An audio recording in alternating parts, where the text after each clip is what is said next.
Good evening once again, everybody. We appreciate you tuning in to the Deep Dixie Racing Report, brought to you live from the Rescue Smokehouse Grill right here on Exit 75. Pastor Todd Sharon, your host, along with my good buddy Brian Hester and our producer Dale Hall behind the camera back there. Appreciate y'all tuning in and joining us, and you tuned in on a good night. We have an absolutely great show, man. Last weekend we talked about all of the Memorial Day racing that was coming up. The good Lord blessed us with some great weather. And as far as I know, I don't think anything got rained out in our general vicinity. And we're actually going to extend our opening segment tonight. And Brian and I are going to be talking about all that happened. And, man, there was some good race and some exciting wins. And we're going to get right to it. But first, we want to say thank you to our sponsors, Mr. Mike Hurd, award-winning service department up at 5 Star Hyundai, 650 Russell Parkway in Warner Robins, Georgia. They are the first sponsor that we had here on the Deep Dixie Racing Report. Also want to say thank you to my good friend and all of the fine folks down in Cochran, Georgia, Heartland EMS, Mr. Bill Cheek. What a great facility down there. They take care of the rescues and the first responders down in the middle Georgia area. They've also come on board as a sponsor. And we sure do appreciate them. And I would be remiss if I didn't say thank you one more time to my friend and the entire staff here at the Rescues Smokehouse Grill, Mr. Raymond Poor, his wife Amy. They've got a great staff here, some of the friendliest, nicest people you'll ever meet. Actually, my lovely wife came with me tonight. We were able to get here a little bit earlier than normal and just had a nice, relaxed supper. And I don't care what you pick off the menu, it's going to be good. And they're going to be open until 10 o'clock tonight.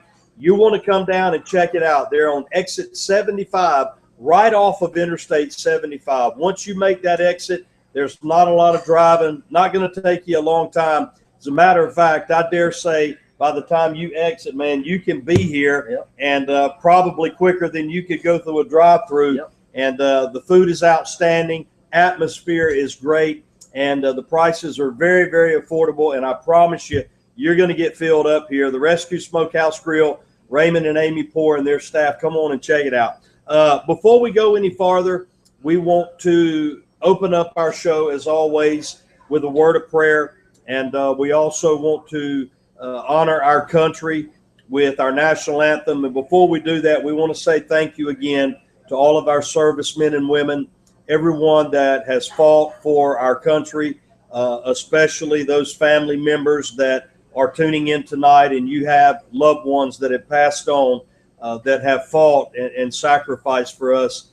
Even though Memorial Day weekend has come and gone, we won't ever forget. We appreciate all of you, and we thank you for everything you've done for us. All right, Brian, let's go ahead and let's stand, and we are going to open up with a word of prayer.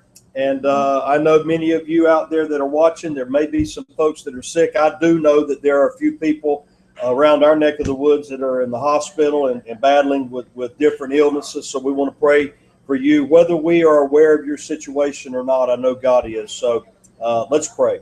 Father, once again, we thank you for an opportunity to come out on a Thursday evening to visit with some friends and hopefully make some new ones. We ask that you help us, Lord, and everything that we talk about, all of our conversation, our guests, and wherever the show may go tonight, Lord, we just want to use it for your glory. We pray for those that are sick among us in our racing family, and Lord, those unspoken requests and situations that we may not be aware of. I know that you are aware, and I just pray that you will help each person, Lord, comfort their hearts and encourage them. And for our servicemen and women all over this world, as well as their families, we sure appreciate all that they do. And Lord, just every day, help us to be mindful that freedom truly is not free. And somebody is sacrificing right now so that we can be free. And I just pray that you'll touch them, bring them home safely, and bring them home soon. And I ask all of these things in Jesus' name. Amen. And at this time, we are going to honor America with the playing of our national anthem.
God bless America. Once again, we want to welcome everyone out to our Deep Dixie Racing Report show.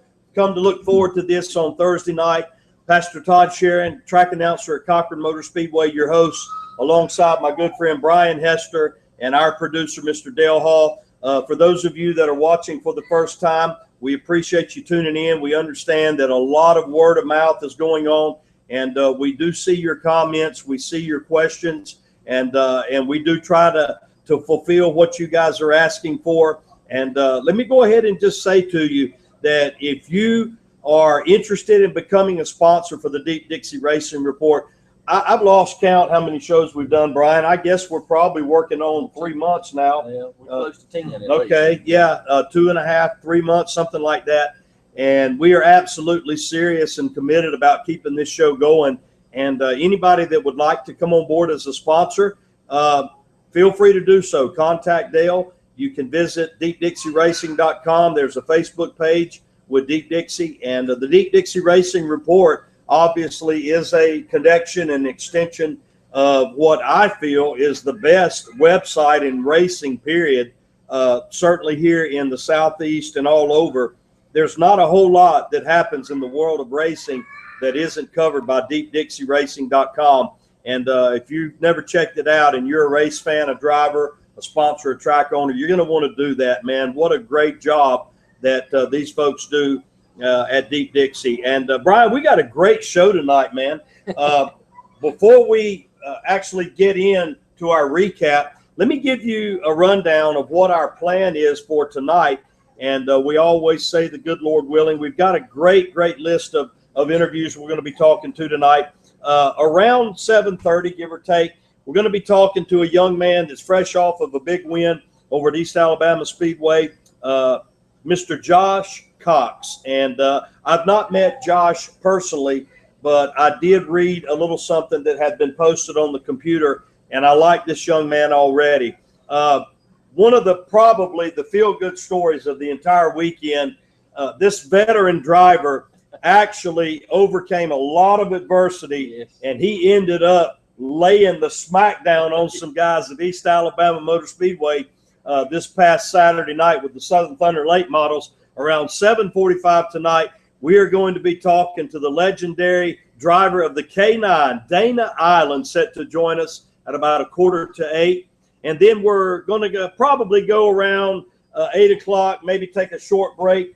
And when we come back to begin hour number 2, right now we're looking at about 5 minutes after 8, going to be talking to another young gun, a young man that has run pretty much every form of racing that you can imagine, beginning with karts and things like that, and has actually won and been successful in everything he's ever driven. We're going to be talking to the driver of the 1N car in the late model division. They actually run a super late model too, Mr. Jordy Nipper. That'll be coming up at about 5 minutes after 8.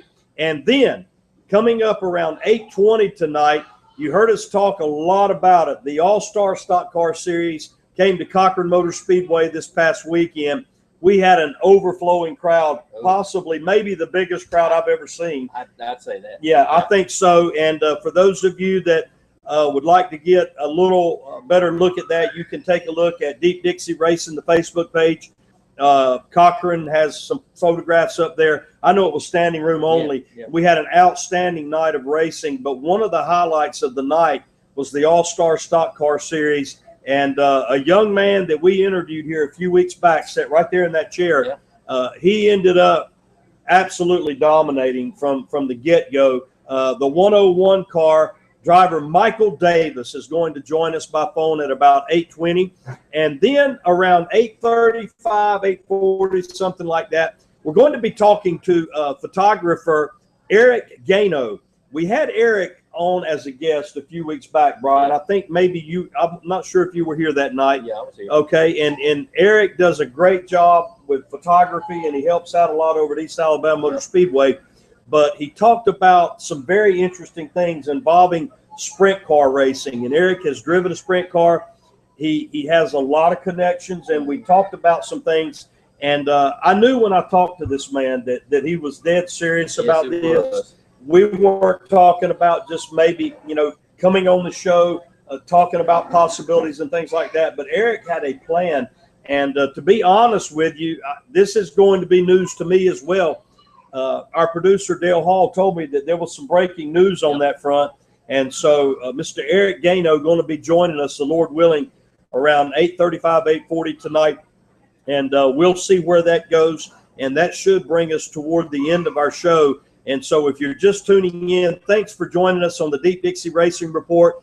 Pastor Todd Sharon, your host here, along with Brian Hester and our producer, Mr. Dale Hall. Glad that you came to spend a few minutes with us. We're here at the Rescue Smokehouse Grill.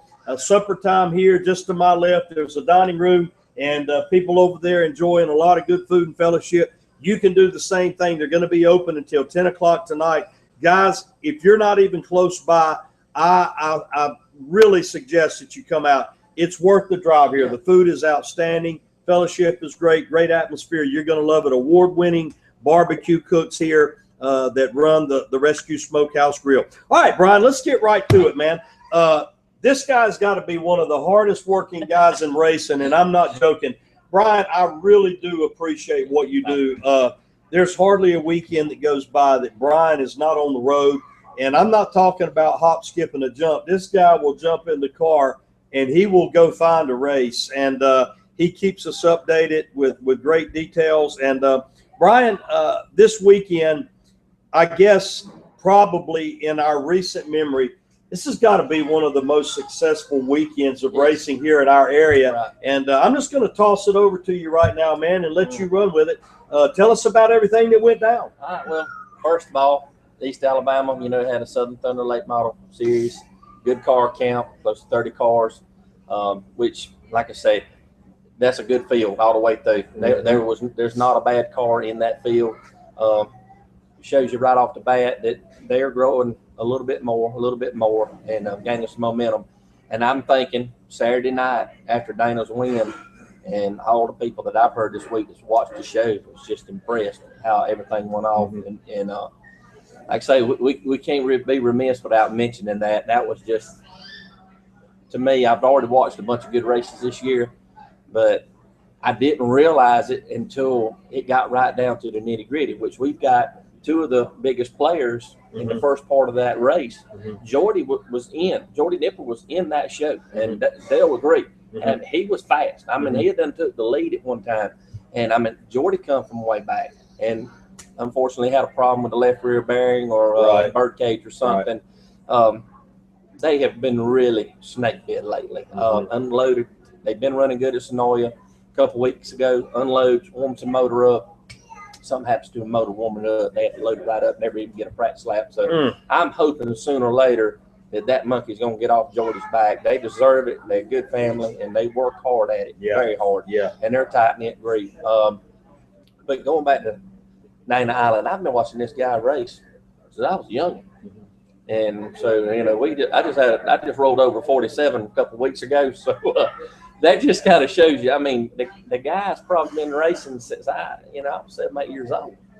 And he gets out the car like a spring chicken. It ain't nothing to him. I mean, he took him to the woodshed. And that's not putting any of the other guys down. That thing could have went down anyway. It was just he picked the high groove. He got in it, stayed in it. And this is a lot of folks don't know it, but he's the only car in the field with a 604 crate motor.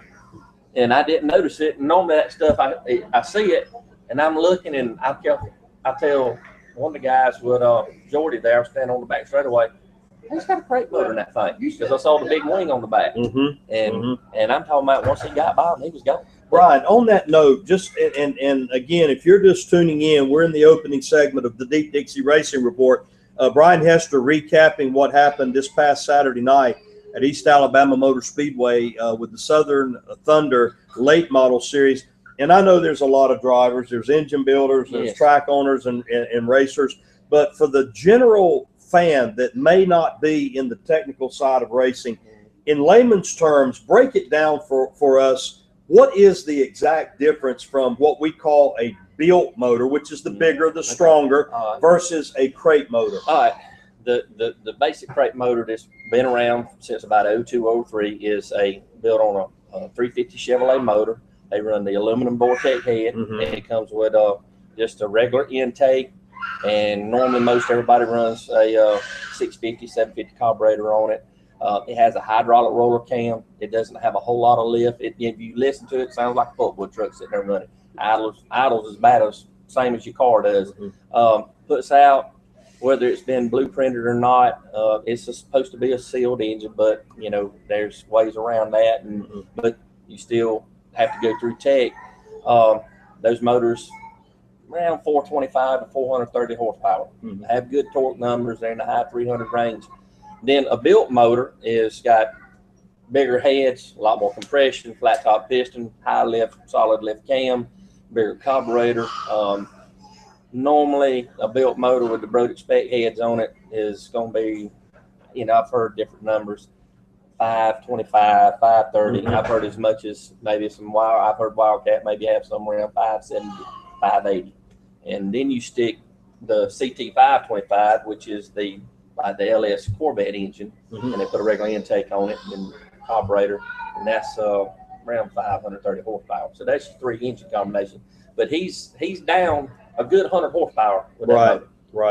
Right. And you know, like I've talked about before, I always go back to this. We had a big race at Cochran several years ago. I'm going to say probably 5, 6, 7 years ago, at least. And Tony Head, he came out there in a crate motor, and this was in a national late model race with Gray Miller's group. And everybody knows, man, there was no weak links in that field. And Tony absolutely blistered everybody. And when you think about the high banks of East Alabama, we've been over there at the Nationals, we've been over there at the state races, and every time those super late models get on the track, the guys that have the most success, probably 90% of the time, if not more, are the guys that can get hooked up in that top groove and really make it work. But it's got to be even more incredible that this guy, down on horsepower, able to make that top line work. And I've got to ask this question. Dana had to pretty much be flat-footing around the track. I'd say so. You know, I didn't ever walk through the turns, but I remember once he got away from them, he might have been brake fading it just a little bit. You know, I didn't ever see him. And a crate motor sometimes is bad about backfiring back out the headers and all, and especially running the CHP fuel and stuff. But I didn't ever. He didn't leave nothing on the table. Because there were several times, and you can watch the video, he done hung it off turn 4 up there. I'm talking about the right rear was off the edge of the track. And I'd actually asked him in the interview, it was over with. I said, he said, I had no choice. I had to go. He said, I'm afraid they'd get wound up and they'd catch me, or somebody would get in the groove with me. But they never did. And Chaz talked to me about it, and Larry talked to me about it. That's your second. Your third place finish was Chaz Haskins, and Larry Harrod was third. Larry felt like he had a tire seal over, and tires prone to do that. The track had got a little slick when moisture starts coming back up in it late at night. And they just said it was just probably one of the things. Chaz talked like he might have got a little bit too tight. You know, wasn't nothing. Said he'd moved around a little bit, but nothing helped. If you're just tuning in, thanks for joining us on the Deep Dixie Racing Report. Pastor Todd Sharon, track announcer at Cochran Motor Speedway, your host alongside Brian Hester and our producer, Mr. Dale Hall. We're talking about the recap, and we're still on East Alabama. Brian, I have had at least 3 different people tell me this, and the excitement, the gleam in their eye was the same. That there was 3, 4, and even at times 5 wide racing over there the other night. I'm going to say without a doubt, and it's been a long time since I've been to the state races, that's a different kind of element. You race on it all day, the track gets all rubber. But that's probably the best I've seen that track. And I raced there on a regular basis in '95 in a Super Street car. And that's the best I've seen that track since it's been 15 years or more. It was awesome. Before we get off of the late model and let you quickly run down the other stuff there, one other thing about Dana. As a matter of fact, it's really funny how all of this come together. Scotty and Jordy Nipper are friends of mine, but, you know, we all have busy lives, and it's not like that we get to see each other that often. But I actually got to see Scotty. It was not race related at all this week. And while we were waiting to to go in another meeting. Scotty and I were talking racing, and he told me about Dana. He told me about Jordy, and I think there was actually some minor problem with the axle is what got them the other night. Exactly right. And but he was telling me that it was just incredible. Now Dana Eiland, pretty much every time I've ever been to East Alabama, I have seen the K9. And Dana has run with us over at Cochran many times. I don't know if everybody knows this by now. I'm sure they probably do. Dana ended up blowing the big motor up in the car. Yep. And as far as the time frames, you can help me out here, but I know that it was pretty much a scramble. It's like, we're here. Let's go back and see what we got. And Brian said it kind of comically, but I think it's probably more true than not. It's like literally you race back to your shop, you blow the dust off of an old motor, you bolt it in and say, "This is what we got. Let's go racing." Yep. And what exactly happened with all that? Okay, they messed up a motor or something, or they felt like that something was going wrong with it. I'm thinking he told me. Don't everybody quote me, because everything happened so fast at the end of the night. There was either some guys leaving the shop and coming that way or something. And most guys like that have an open trailer or something like that laying around. Told them, get the other car, get the Craig car and bring it. This thing's covered with dust. I don't even think it had tires and wheels on it, on the jacks now. I think they had to move some stuff out of the way so they could get it out of the shop. Didn't even know if it even fire up. Sometimes, batteries go dead and first one thing, another carburetor stop up while it's been sitting there for a little while. Racing fuel's bad about it. So they just take a shot in the dark, drag it on over there, and make it in time for qualifying. Qualifying's about 16th, somewhere along back there, 12th or 16th. I can't remember. And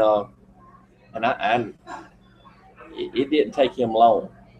It didn't take him long at all. That bunch was scrambling up front, and I just keep seeing him clicking them off, and wow. But it's very seldom you see anything like that happen. Yeah. I mean, somebody that's, and like I said, he's got 1 million laps around that place. Right.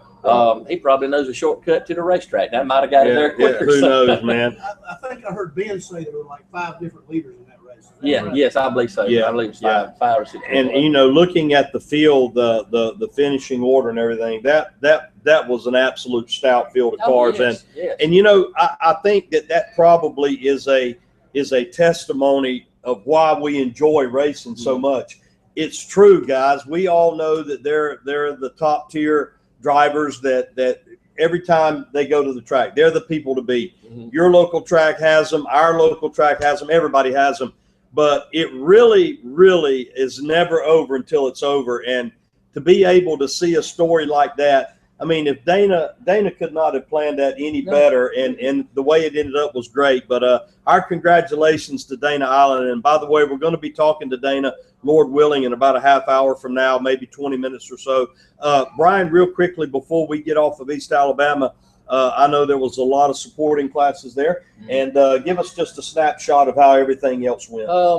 I am trying to just lay it down. I think the Dual boys won a couple of classes. I think the Enduro or Bomber, and maybe the 440 Hot Shot class. John Michael Schmier, I think he won a class.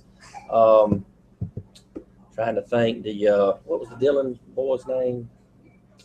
Dylan Holmes won the hobby class, and Josh Cox in a sportsman in a very commanding win.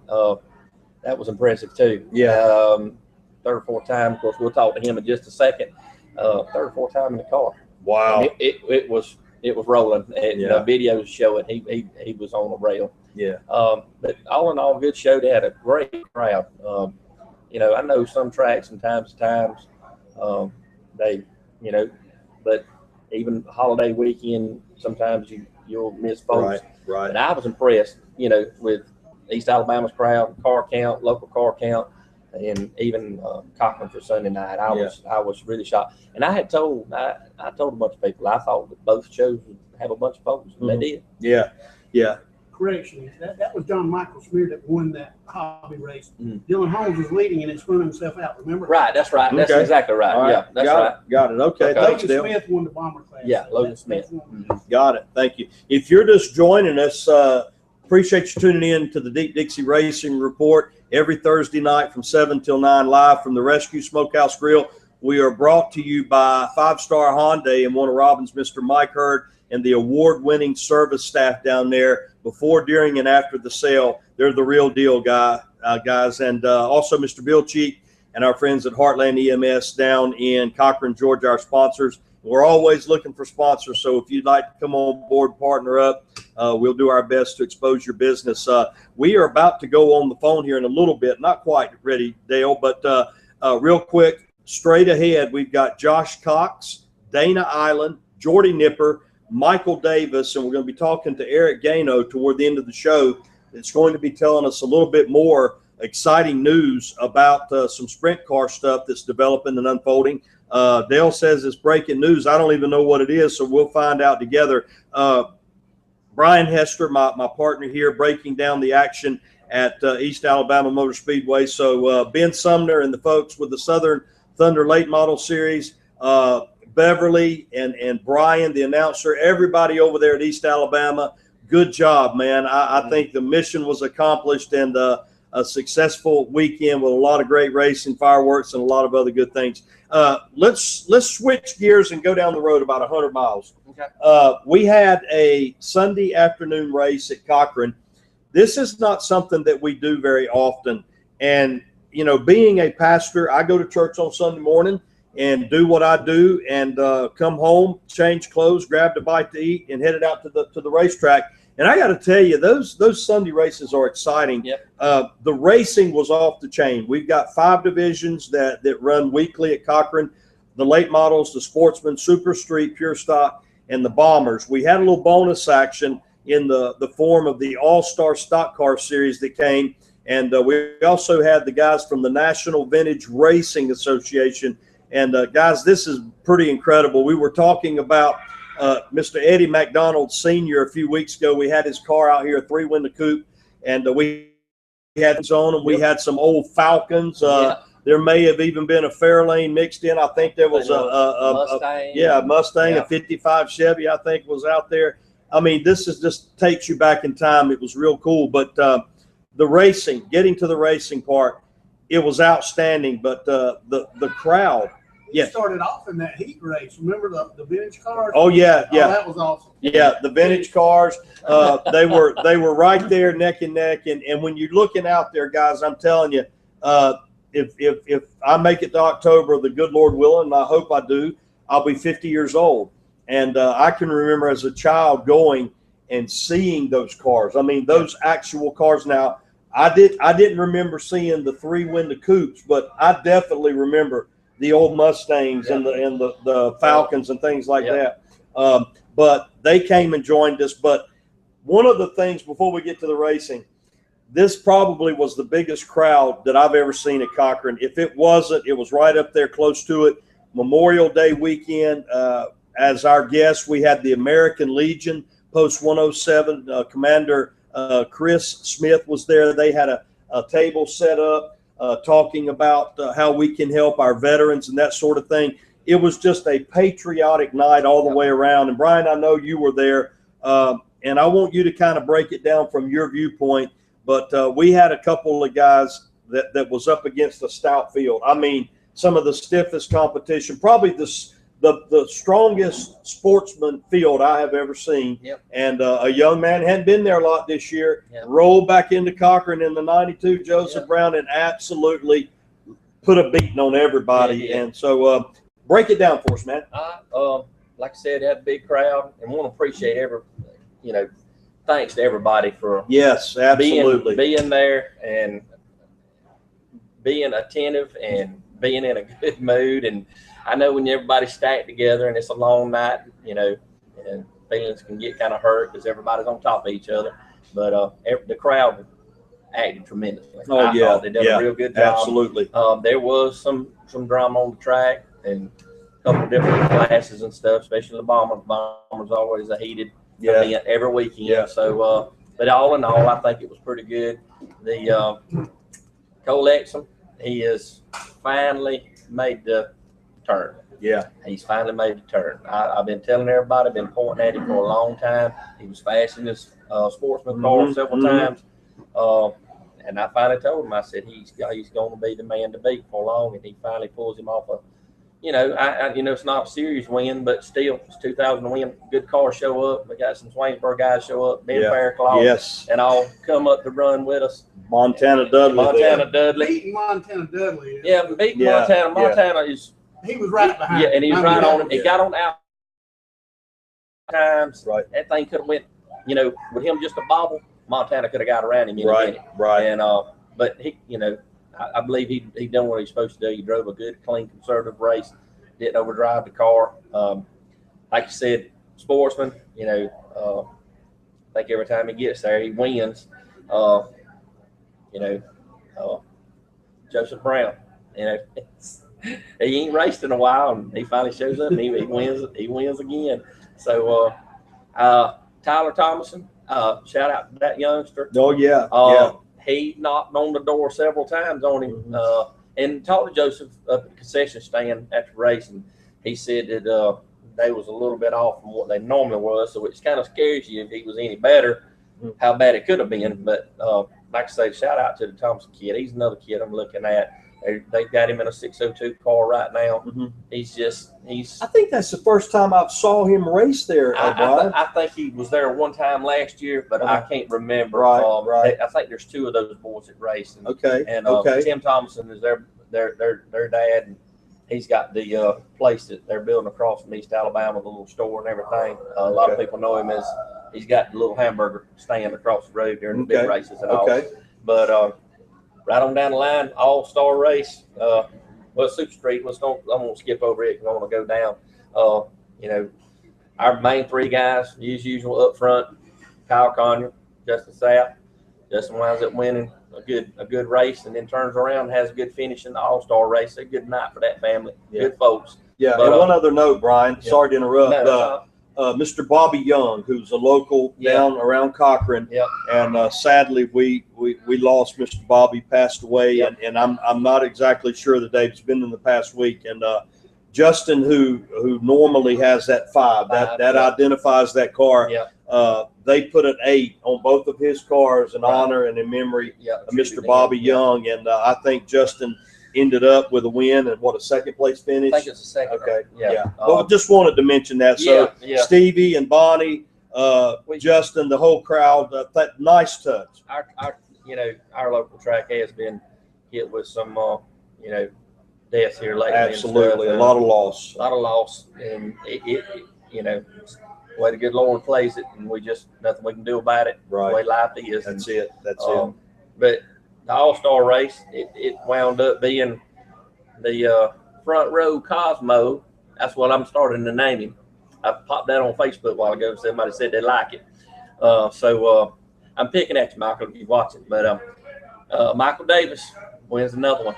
So he got the All-Star warm-up. He picks this one up. He's already had the win in North Florida.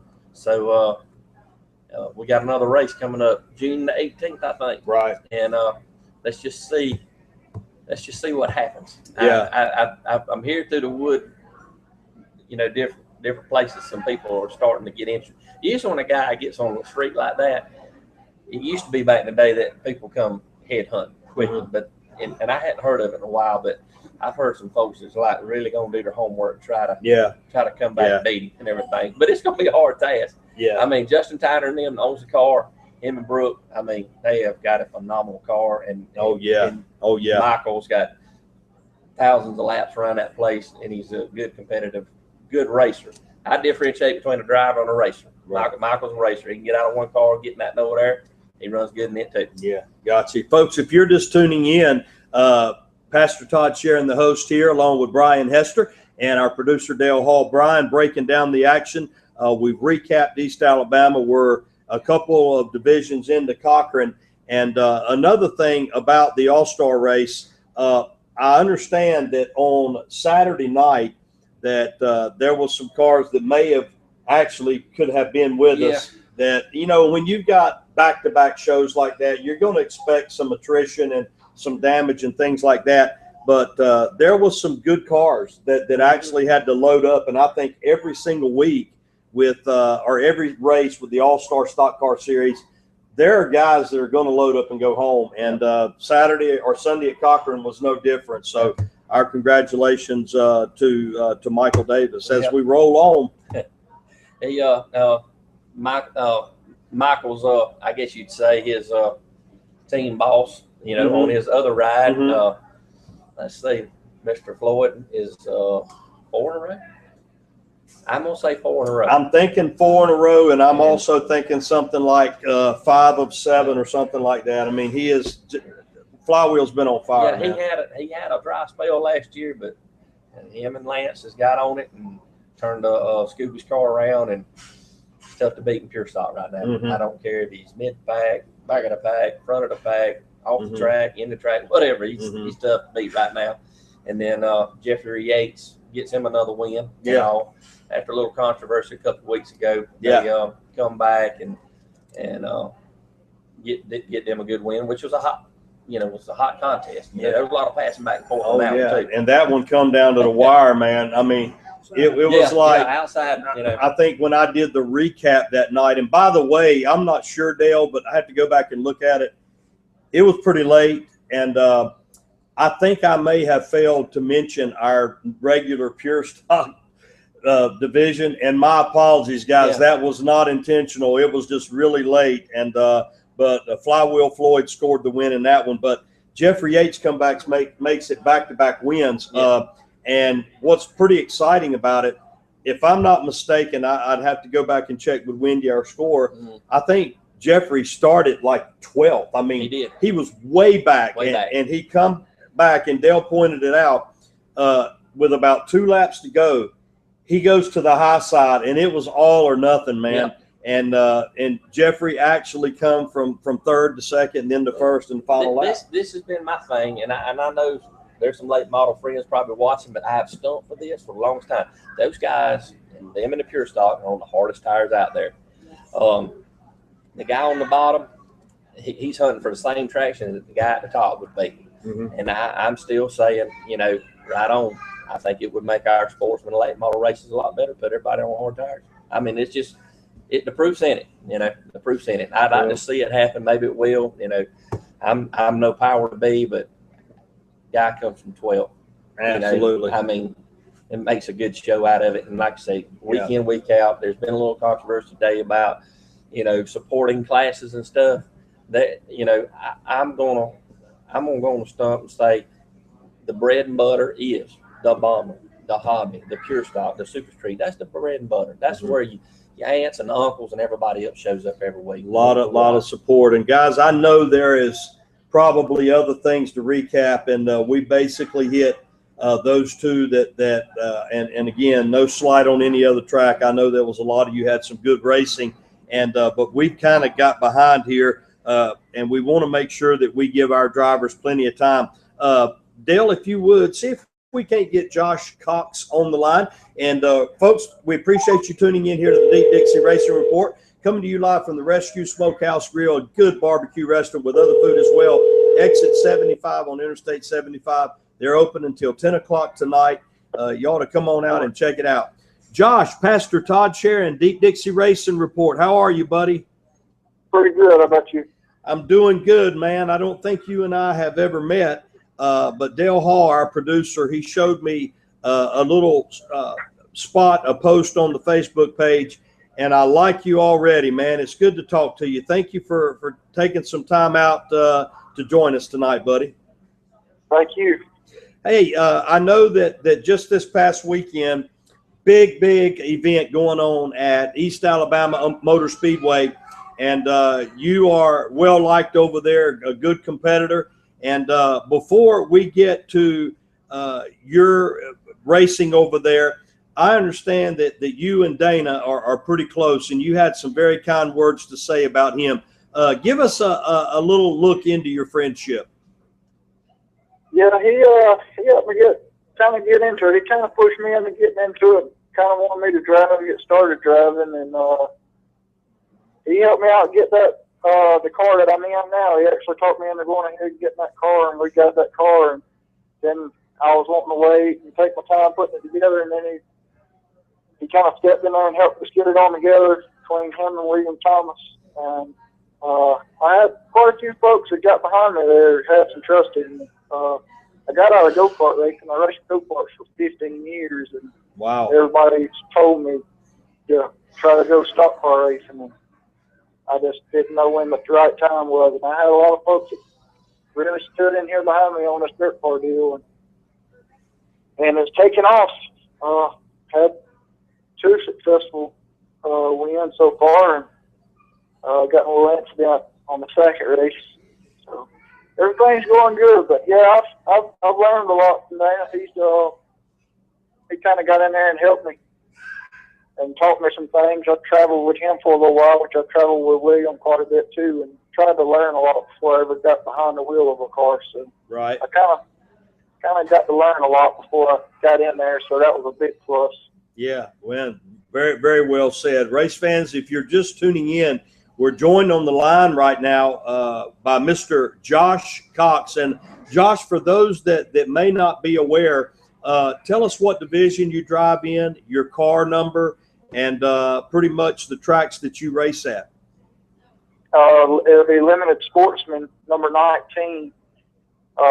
Right now, just East Alabama, but we're looking to, after we get a little feel for this thing, we're going to get out and travel a little bit. But right now, we're going to kind of stick right there close to home until we get everything rolling here, and then we'll move on and try to go around some other places. Yeah, very good, very good. Now, thank you for your kind words about Dana, and I know that Dana will appreciate that. As a matter of fact, our next guest is going to be Dana Eiland. So if you're tuning in, Josh, just hang in there a few more minutes, and you'll get to hear the interview with Dana.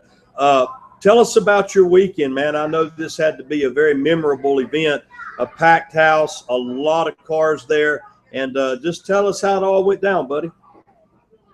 Oh, well, we unloaded. We were a little tight. We were pretty good, though. We knew we'd been in pretty decent shape and ended up getting a good draw for the heat. Started on the pole of the heat race and got the lead getting into one. So kind of rolled through pretty good there. And then Mark Gooden won his heat, which would have put him on the inside of us for the feature. And I look up to him, so I've watched him win so many races, and he ain't no pushover by no means. And it was hard to not let him get to me, not to about to get to the turn before he did, and to get around him. So it worked out. We had 2 restarts there, and everything went pretty well. So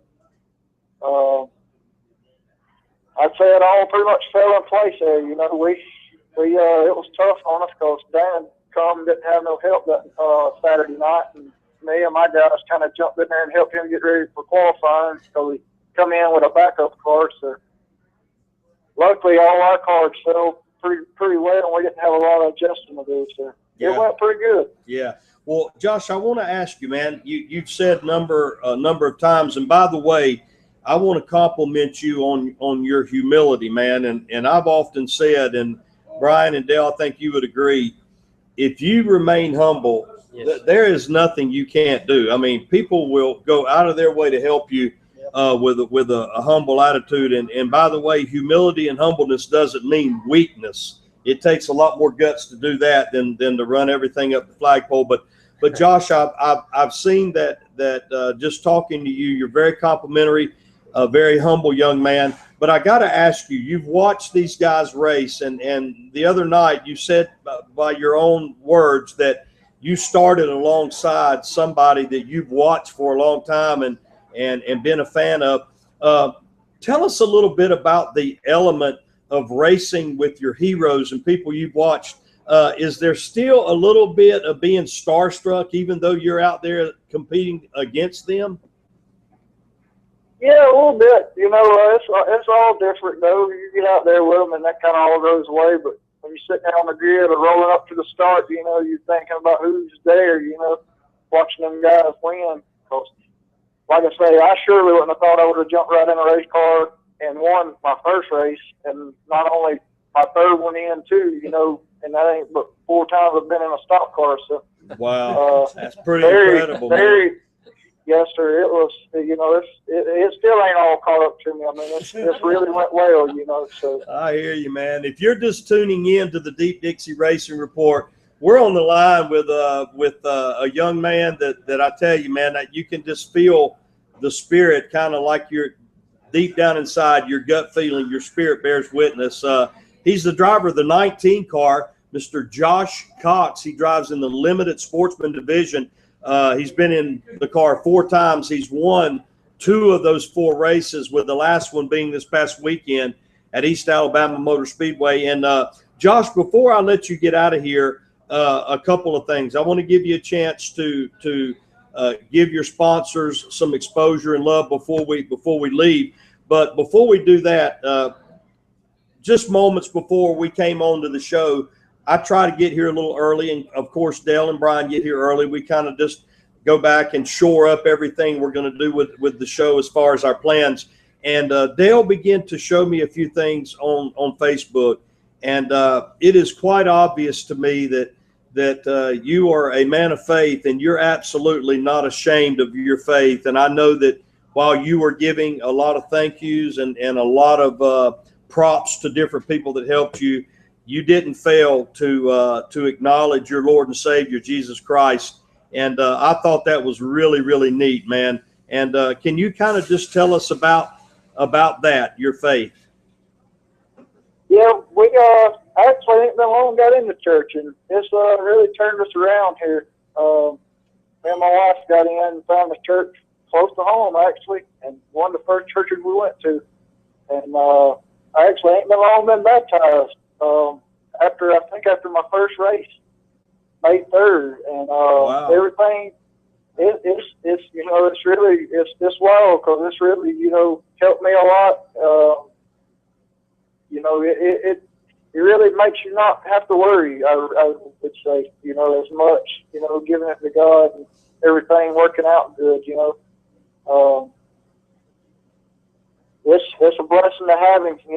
He Yes. lets us do it every day. Yes, wake absolutely. up, do what we do. That's right. Very well said. We're on the line right now. If you're just tuning in to the Deep Dixie Racing Report, Mr. Josh Cox, he was the winner in the limited sportsman race at that big event at East Alabama Motor Speedway. Josh, obviously you can't do this without some help. Before we let you get out of here, man, give us a rundown of your sponsors and those that help you out. All right. It's Brian Coon Construction. He was one of the first guys that kind of got on there and helped me, so he was really a big help, because he jumped in there before we ever made a lap. So John Cox Masonry, All-Star Graphics, Pro Tree Care Service, Dana Eiland Construction, and William Thomas. Mm-hmm. I'd say that's pretty well it, and Jesus Christ for letting us do it. So. Yes, absolutely. Absolutely. Amen. Well, Josh, man, really one of the most incredible stories that I've heard in quite a while, somebody that comes right out of the box. And for those of you that have never been to East Alabama Motor Speedway and you enjoy racing, it doesn't just have to be a dirt track fan. You can be an asphalt fan or a drag racing fan, whatever. You got to go to Phoenix City, Alabama just one time and see them race on those high banks. And that is an absolute war every time they drop the green flag. And Josh, out of 4 races, man, you're batting 500 right now. Doesn't get much better than that. I sure want to thank you for your time. Go back and take a look. You can watch this interview. And for those of you that are watching now, if you joined us late or maybe you've got to go before everything's done tonight, just simply go to deepdixieracing.com, and our producer, Dale Hall, he always is faithful to put the shows up there. He'll edit it out so that our guests for that night, you can land on whatever interview you want. You don't have time to stay for the full show. You can just click on to Josh Cox or Dana Eiland or whatever. And Dale, I think every one of our shows have been archived. Is that right? If you want to go back from the very beginning, man, and watch the Deep Dixie Racing Report, you can do it. Josh, any final words before we say goodbye tonight, buddy?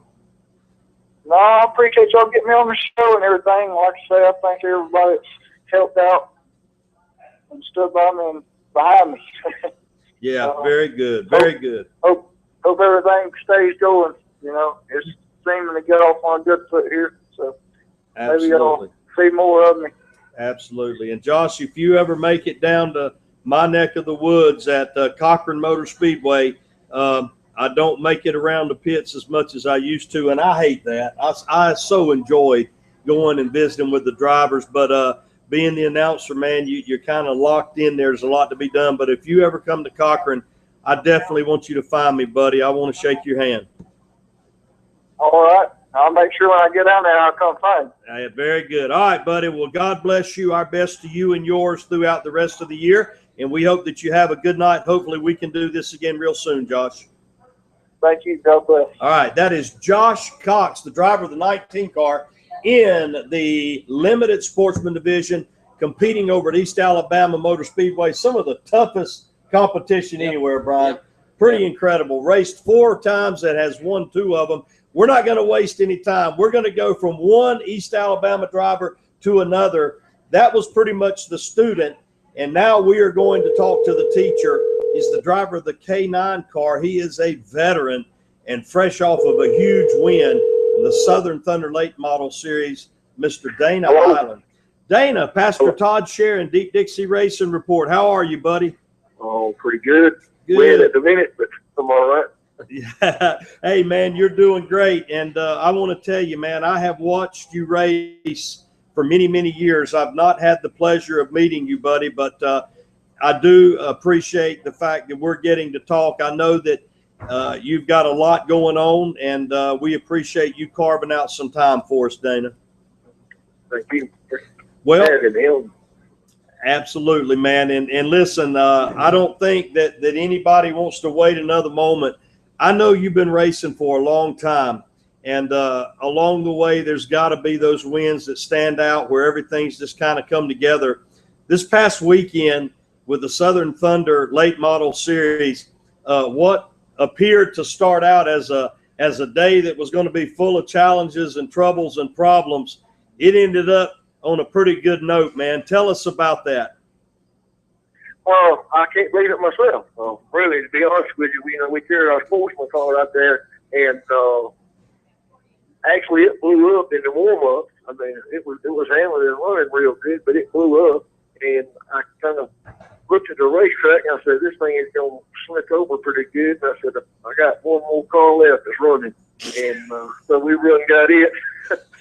When I had put it in the barn, and when I got over, it had 4 flat tires on it. And we had to put this around. I left the keys to my shop and my pants in my truck, so I had to crank up a dump truck, get all the tires pumped up, and call the guy at the racetrack, and a bunch of my friends took the tires off of the car that I blew up. So when I got there, they were ready to put those tires on. And I don't know, it just turned out real good. I don't really know. Just one of those nights, I reckon. Yeah. It just got the race car just got better and better, and it just seemed to get faster and faster. So very good. I don't know. Man. I reckon, like you said, just kind of when them bikes, everything fell in place. And, I had a lot of good doors open. I didn't have no trouble.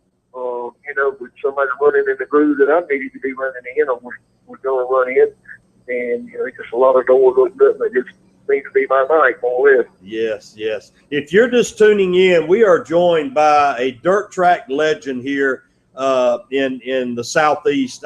If you've been to racing anywhere in our area, whether it be Alabama, Georgia, Tennessee, Florida, South Carolina, and probably more, I know that you've seen the familiar K9, Mr. Dana Eiland, on the phone with us. Dana, just a couple of questions just to kind of set the stage.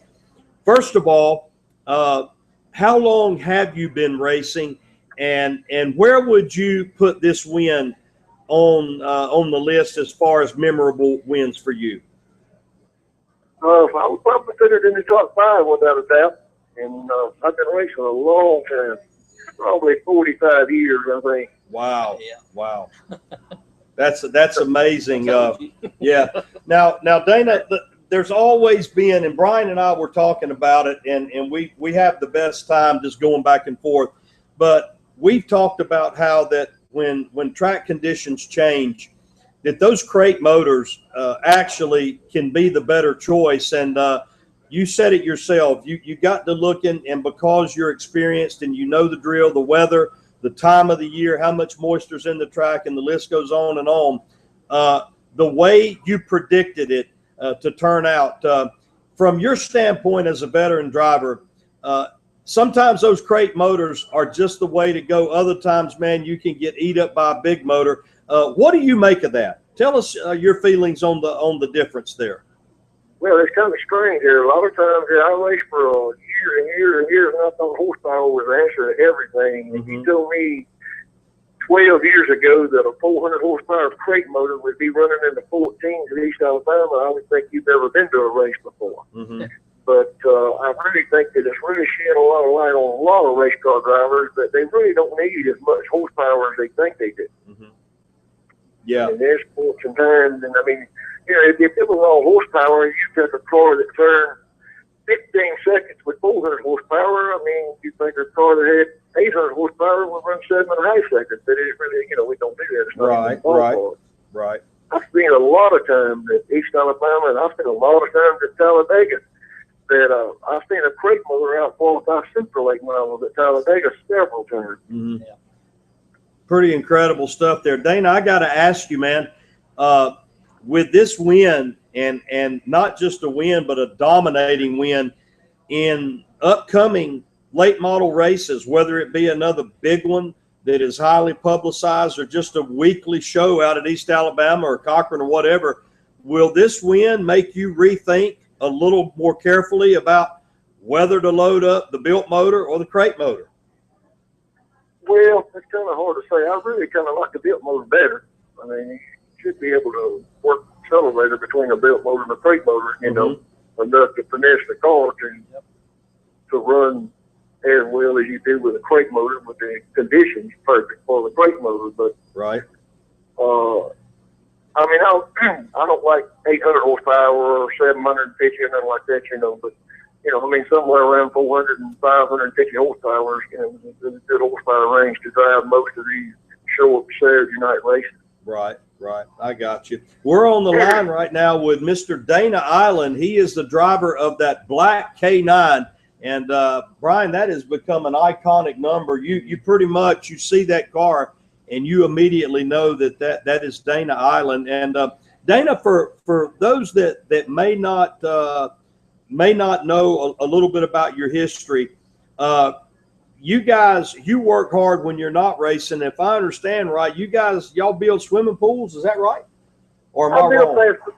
I build fast food restaurants. Matter of fact, I'm sitting in a truck right now when it's raining. We just knocked off in Prattville, Alabama. Okay. And, I got you, man. Well, I stay pretty busy working. They run me all over the Southeast working, so I don't get to race as much as I used to. I hear you, buddy. I hear you, man. Well, Dana, every time I've ever looked at your car, man, and correct me if I'm wrong, but your car is not one of those that's got a lot of stickers and a lot of names and a lot of this on it. Are you one of those old school guys that pretty much just race out of Dana Eiland's pocket? Pretty much. A guy every once in a while, he helped me a little here and there. A guy named Andy Bailey helped me about as much as anybody's ever helped me. Yeah. But, more or less race out of my pocket, I hear you, man, and you made it work. You really made it work. Dana, before we let you get out of here, we just got off of the phone with Josh Cox, and he told us he's been in that limited sportsman 4 times, and he's ended up winning 2 of those 4. And of course, he had a big win this past Saturday night in his own right, and he was very complimentary of you. He spoke highly of you and referred to you as a mentor, somebody that really helped him get started. And he has a great deal of respect for you. And in 45 years of racing, I know that you've taken a lot of young drivers under your wing, along with Josh Cox. Who's a couple people that we would know and some of the viewers would know that Dana Eiland has kind of helped coach along the way? That's kind of hard to say. I've kind of helped everybody around East Alabama that's raced. I mean, I've helped like Terrence knows a whole lot. And all those guys you talk about, Josh, is a great young man. Yeah, kind of like a son to me. Mm-hmm. Terrence Noel as well. But I mean, I help most everybody at a racetrack. If they need anything, it's fine with me, because I've been where when I first started racing, that didn't go on at a racetrack. If you needed something, you was just out of love. Right. Well, talking about planting good seed, man, all of those times of being generous and helpful, kind, and understanding, it's definitely coming back to you. And Dana, before we let you get out of here, man, I want to give you an opportunity. I know that every single driver, no matter if you're a veteran or just getting started, you got to have some help. And Saturday night was a perfect picture to be able to have people that you could get on the phone and could be a step ahead, getting tires off of a car, trying to help you get things out of the barn and all that. I know there's a lot of people that have helped you and continue to help you along the way. And we want to give you an opportunity to give a shout out to those folks. Well, I do, and actually, believe it or not, that really falls back on Josh Cox. Him and his brothers and all, and their friends, I wouldn't have never made it if it wouldn't have been them. Mm-hmm. And, William Thomas kind of helps me set that thing up every now and then, and Bobby Thomas built the motor. So, I mean, it's a good combination there. Right. And the racetrack was a good racetrack. Mm-hmm. It was real good Saturday night. Started off getting a little bit slick, but then it come right on around and, really went on there for a few laps. Well, Dana, with 45 years of racing under your belt, and you're still getting it done, brother, what does the future look like for Dana Eiland? Are you still in the game for years and years to come, or what's going through your mind on that issue? I sure wish I could answer that question. Sometimes when I get out here working, doing what I do, construction work, I really am tired when I'm headed to the house to get ready to go to a race. Or a lot of times I'll just meet the guys that help me at the racetrack and get straight out of my truck in the car and drive. Wow. But I don't really see no quitting racing. I just love it too much. Yeah. Well, man, we sure hope that you don't, man. I'm telling you, every time I see Dana Eiland pull onto the racetrack, and I'm not just saying this, buddy, I've been watching you for a long time. You've been down to Cochran many times. I've seen you do well there, and we can't wait to see you back again. And Dana, what a joy and a privilege it is to talk to you, buddy. I can tell you right now, this is the feel-good story of the weekend. I mean, we've been talking about it, and even over in Cochran, it was just people over and over and over talking about your win and overcoming the blown motor, trying to scramble, get that crate car back to the track, and then come out there and find that line up high. I have seen so many people win on that high line. I can't say I've ever seen a crate motor do it, but man, we congratulate you on a great win, Dana, and thank you so much for joining us on the Deep Dixie Racing Report. We sure do appreciate it, friend. Well, I really appreciate you having me on there. All right. Well, God bless you, buddy, and our best to you and yours throughout the rest of the season. And when you come to Cochran, man, come to the tower, look me up and say hello. I want to shake your hand, brother. All right. I'll do that. Very Thank you good. for having me on. All right. God bless you. Thank you, Mr. Dana Eiland, fresh off of a huge win at East Alabama Motor Speedway. Just real quickly, Dale, we're going to take a short time out here in just a minute or two, give our sponsors a chance. We want to run some commercials, and Brian and I are going to get us some sweet tea and try to get ready for hour number 2. But I tell you, man, what a well-spoken gentleman. Yes. His interview the other night, he was well-spoken and humble. And now that I see the correlation between him and Josh, see kind of where Josh got it from. Yeah. It just a good, hard-working old country boy that just keeps plugging along. I don't even know how old he is, but I'm just guessing he's got to be over 60 maybe. Yeah. And much like Cecil Eunice and Red Farmer, some of the guys that we know that still keep going on, which Red's got them by a pretty good bit. Yeah, yeah. But like he said, he don't see no timetable, work, and, go have fun. Yeah. Man, I tell you, it's been a great first hour. Each week that we do this show, and we have had the opportunity to talk with some really cool people. I mean, we've been blessed to talk with some pioneers of the sport. We've even been able to talk with some NASCAR drivers.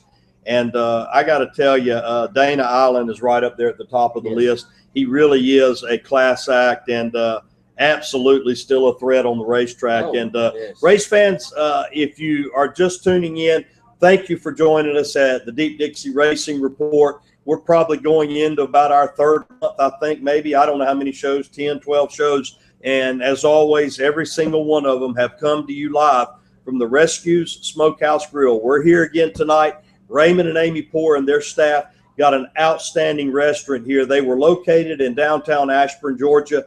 They've been over here for about 4 months, 3 or 4 months, about the same time we started, actually. They're going to be open until 10 o'clock tonight. They have all kinds of good food on the menu. I've already had supper here. Dale's already had supper here. Brian got here a little bit late, but man, yeah, he's going to have something, and I may go back for seconds. It is the real deal. These people are award-winning cooks. They travel throughout the country in barbecue competitions, and on the channel Destination America, you'll be able to see some footage where they have won recently up in Rome, Georgia, but just some great people, and the food is really good. The prices, amazingly, the prices are very affordable. Ribeye steak about that big, and it's just cheaper eating Longhorn.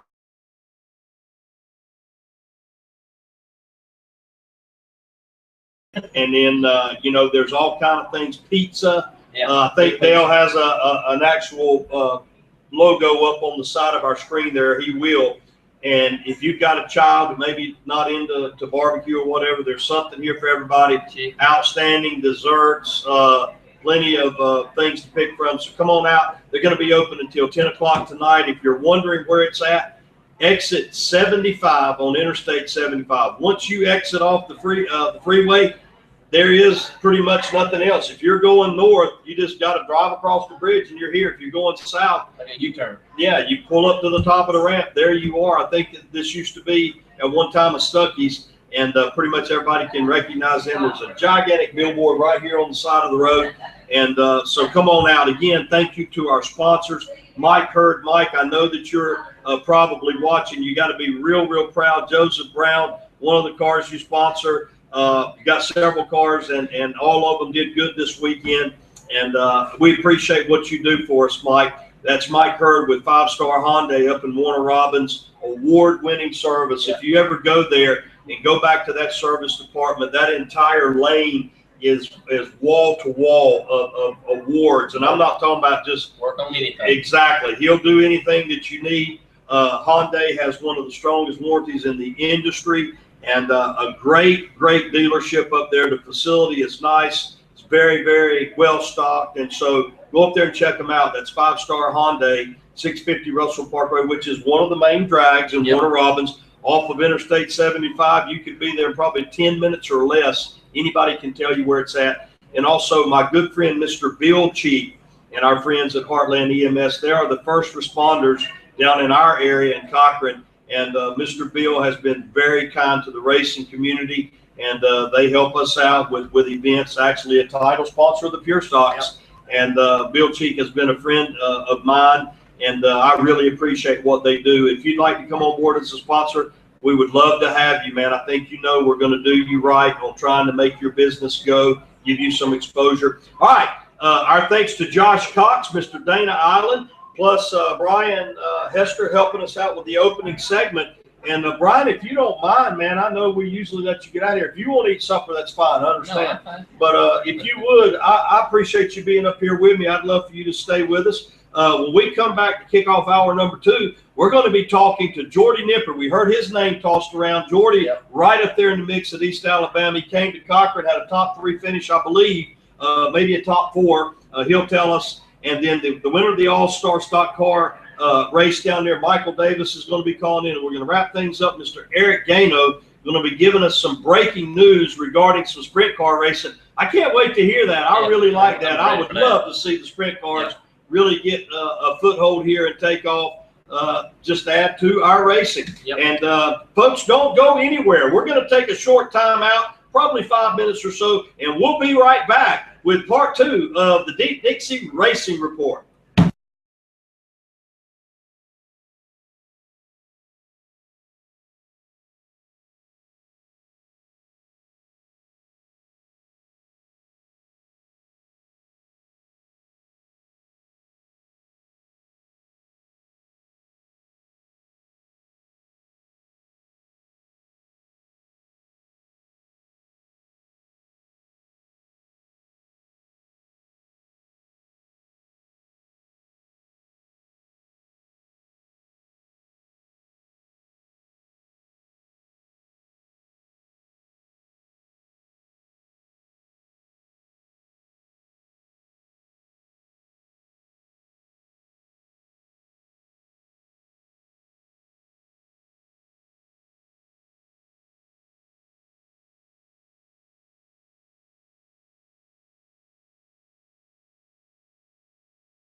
Like the 2015 Ram Quad Cab with Hemi, just $25,990. 2015 Ram Crew Cab Express, $27,990. All Ram heavy duties in stock, on sale starting at $34,990. And remember, we'll buy your car even if you don't buy one from us.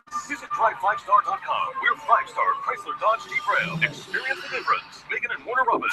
Try5star.com. You want tough? We've got tough.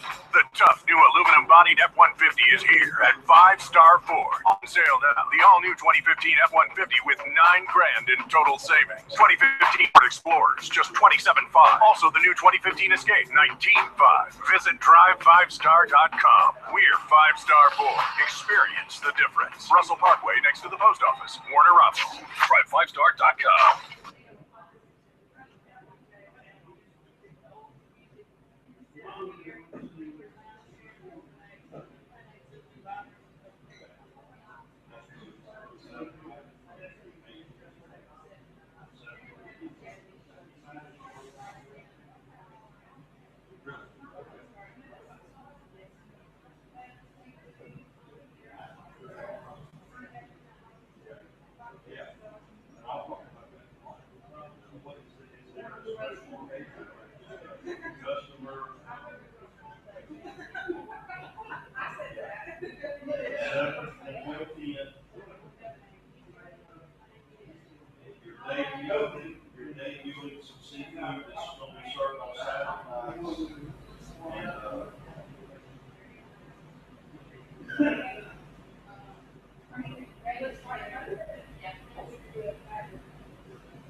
You want to rip out or? Yeah, I want to rip out.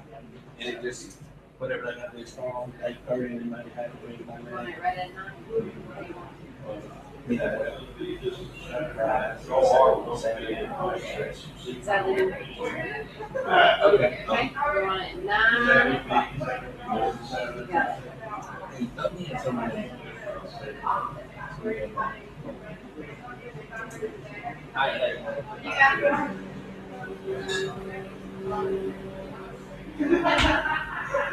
So I didn't know if she'd be old enough to do it.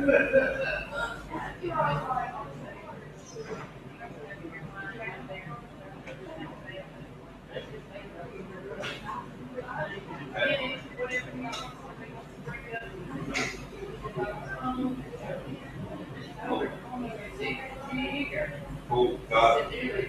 Got it. You're welcome. Thank you.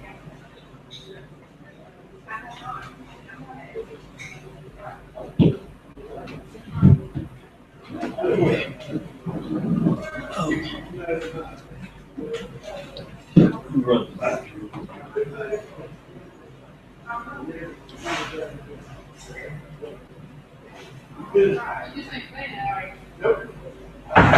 Very good. I believe you.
Out there, what they got going here Saturday night, real quick.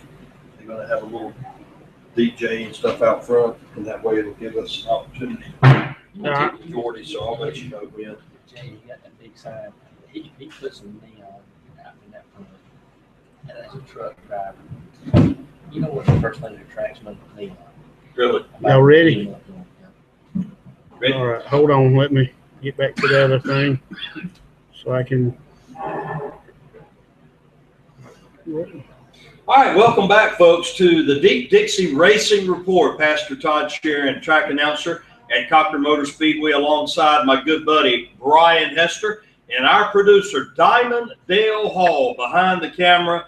And our thanks to Mr. Josh Cox and Dana Eiland. I absolutely thoroughly enjoyed talking to both of those gentlemen, both of them fresh off of big wins over at the East Alabama Motor Speedway. And we will soon be talking to Mr. Jordy Nipper. He is right there in the mix when you talk about late model drivers, always a threat. But before we do that, let me tell you guys about some exciting things that are coming up right here at the Rescues Smokehouse Grill.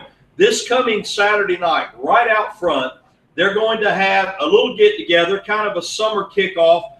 You're welcome to bring your lawn chairs. You're welcome to come out and just enjoy yourself. There's going to be a DJ here, Mr. Norris Drayton, and I believe he is out of Tifton. If I'm wrong on the location, I apologize.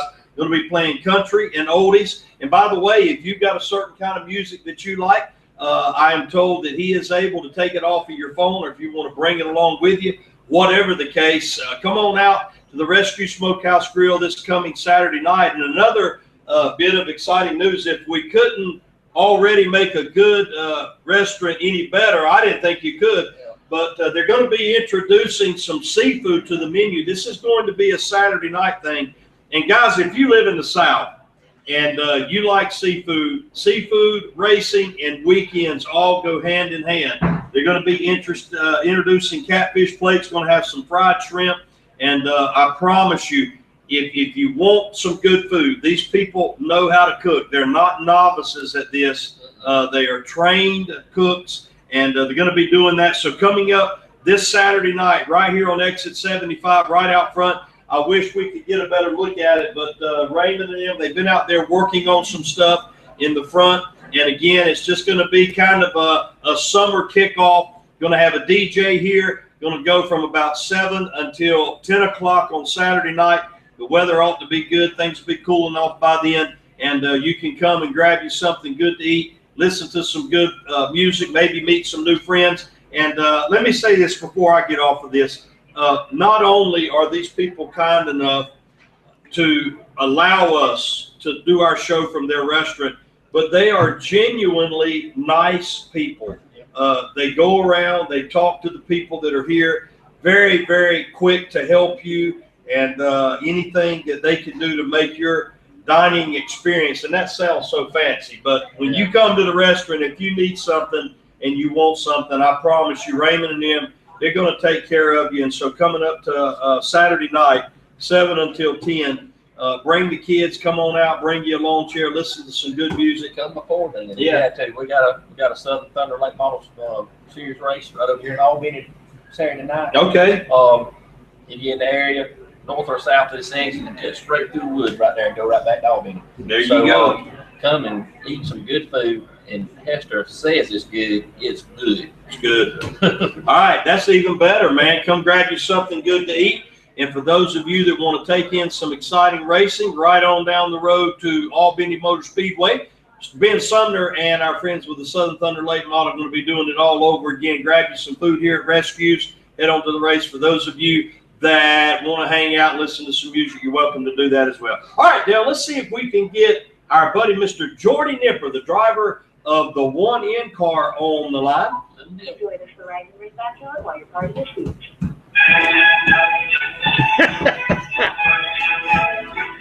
We have to, y'all thank Jordy for that music now, okay? That don't fit Jordy. I heard he can dance. How about that? Yep. Jordy Rockinson. Jordy, Pastor Todd Sharon, Deep Dixie Racing Report. How are you, buddy? I'm good. How are you doing? We're doing good, man. Thank you so much for taking time out to join us. And Jordy, I know that this weekend you had a lot of action racing at East Alabama on Saturday night. You come back to Cochran on Sunday afternoon. You had a good run over there. But I know that on Saturday night, man, when you look back at the Memorial Day weekend 2015, you're going to probably often ask yourself the question, what if? Tell us exactly what went wrong in that race while you were up front. Basically my hub and stuff all come apart on the left rear, and then when it come apart, it messed up the axle flange, so it only had one wheel spinning, basically. Now, I mean, as far as in layman's terms, is that something that happens occasionally, almost never, or is that a common problem? With the axle, with the drive flanges and all, I've had it happen. That's my third, fourth, fifth time in my career driving. I've had it happen before. It's just bad luck, I guess. Yeah. Well, I understand. Of course, everybody knows by now that Dana Eiland got the win. But in that race, before your problems began, I understand that you were coming pretty quick, and you had a good piece that night. If the car would have held together, how do you think that thing would have ended up? Would it have been a showdown with you and Dana, or what do you think would have happened? I really do think I had a really good chance to win. I'm not going to, it was 15, 20 laps into the race, and Dana was very good there at the end of the race, so I'm not going to take nothing away from him. But I really do think I had a really good race car at the time, at least. And I felt like I could have got the job done. Mm-hmm. Yeah. Well, if you're just tuning in right now, we're on the line with the driver of the one-in car, Mr. Jordy Nipper. And Jordy, we see you race a whole lot around our area in Middle Georgia. And the folks at East Alabama, you guys, you follow a couple of series around the Southeast. But for those that may not know a whole lot about your racing and how you got started, I understand that you began like a lot of drivers in go-karts, and you had some success. Walk us through the journey of how you got to where you are today. Well, I started in go-karts back in 1992. My dad has always raced. And he it's just something I wanted to do as a kid, and he started me out in the go-karts and all, but he made me work, make sure that I wanted to do it. It wasn't just something that, just I kind of picked up on. He made sure that I was going to have my heart and my mind in it and all, and it's just built from there. I mean, I've raced so much. I'm only 27, and I'm fairly young, but I've raced so long. Yeah. Well, I know that you guys, primarily the times that I've seen you race, you're in a national late model, but you guys have a super late model as well. And I know that in Cochran last year, you came down, and if I'm not mistaken, man, you won everything that weekend. How often do you pull the super late model out, Jordy, and when's your next time to run it? We try. In the last few years that we've started doing it, we try to run it as much as possible because it makes me a better driver competing with the super guys. And to do the super stuff, it takes so much. And I'm not sure when I'll do it again. I messed up a motor the other weekend, and so right now I can't do it right now. But hopefully very soon. But we're just right now it's kind of uncertain because, like I said, I have a motor issue right now that we're having to deal with. Gotcha. If you're just tuning into the Deep Dixie Racing Report, we welcome you. We're on the line with the driver of the one-in car, Mr. Jordy Nipper. Jordy, what is your chassis and who is your engine builder? I actually have multiple chassis and multiple engine builders. we had 3 race cars, and I have a Craig Butterfall, which is a Walter Newman race car. I have a limited car, which right now is a master built, which I previously had the super motor in it until I put the limited motor in it. And then I have a Rocket that I have a 525 in. Okay. You know, when I hear you talk about those chassis, and Brian, I know you can speak to this, Walter Newman, and if I'm not mistaken, Mr. Newman, they're up, what, out of South Carolina, Augusta, right there somewhere. Am I right about that, Jordy? Yes, sir, Augusta, Georgia. Okay.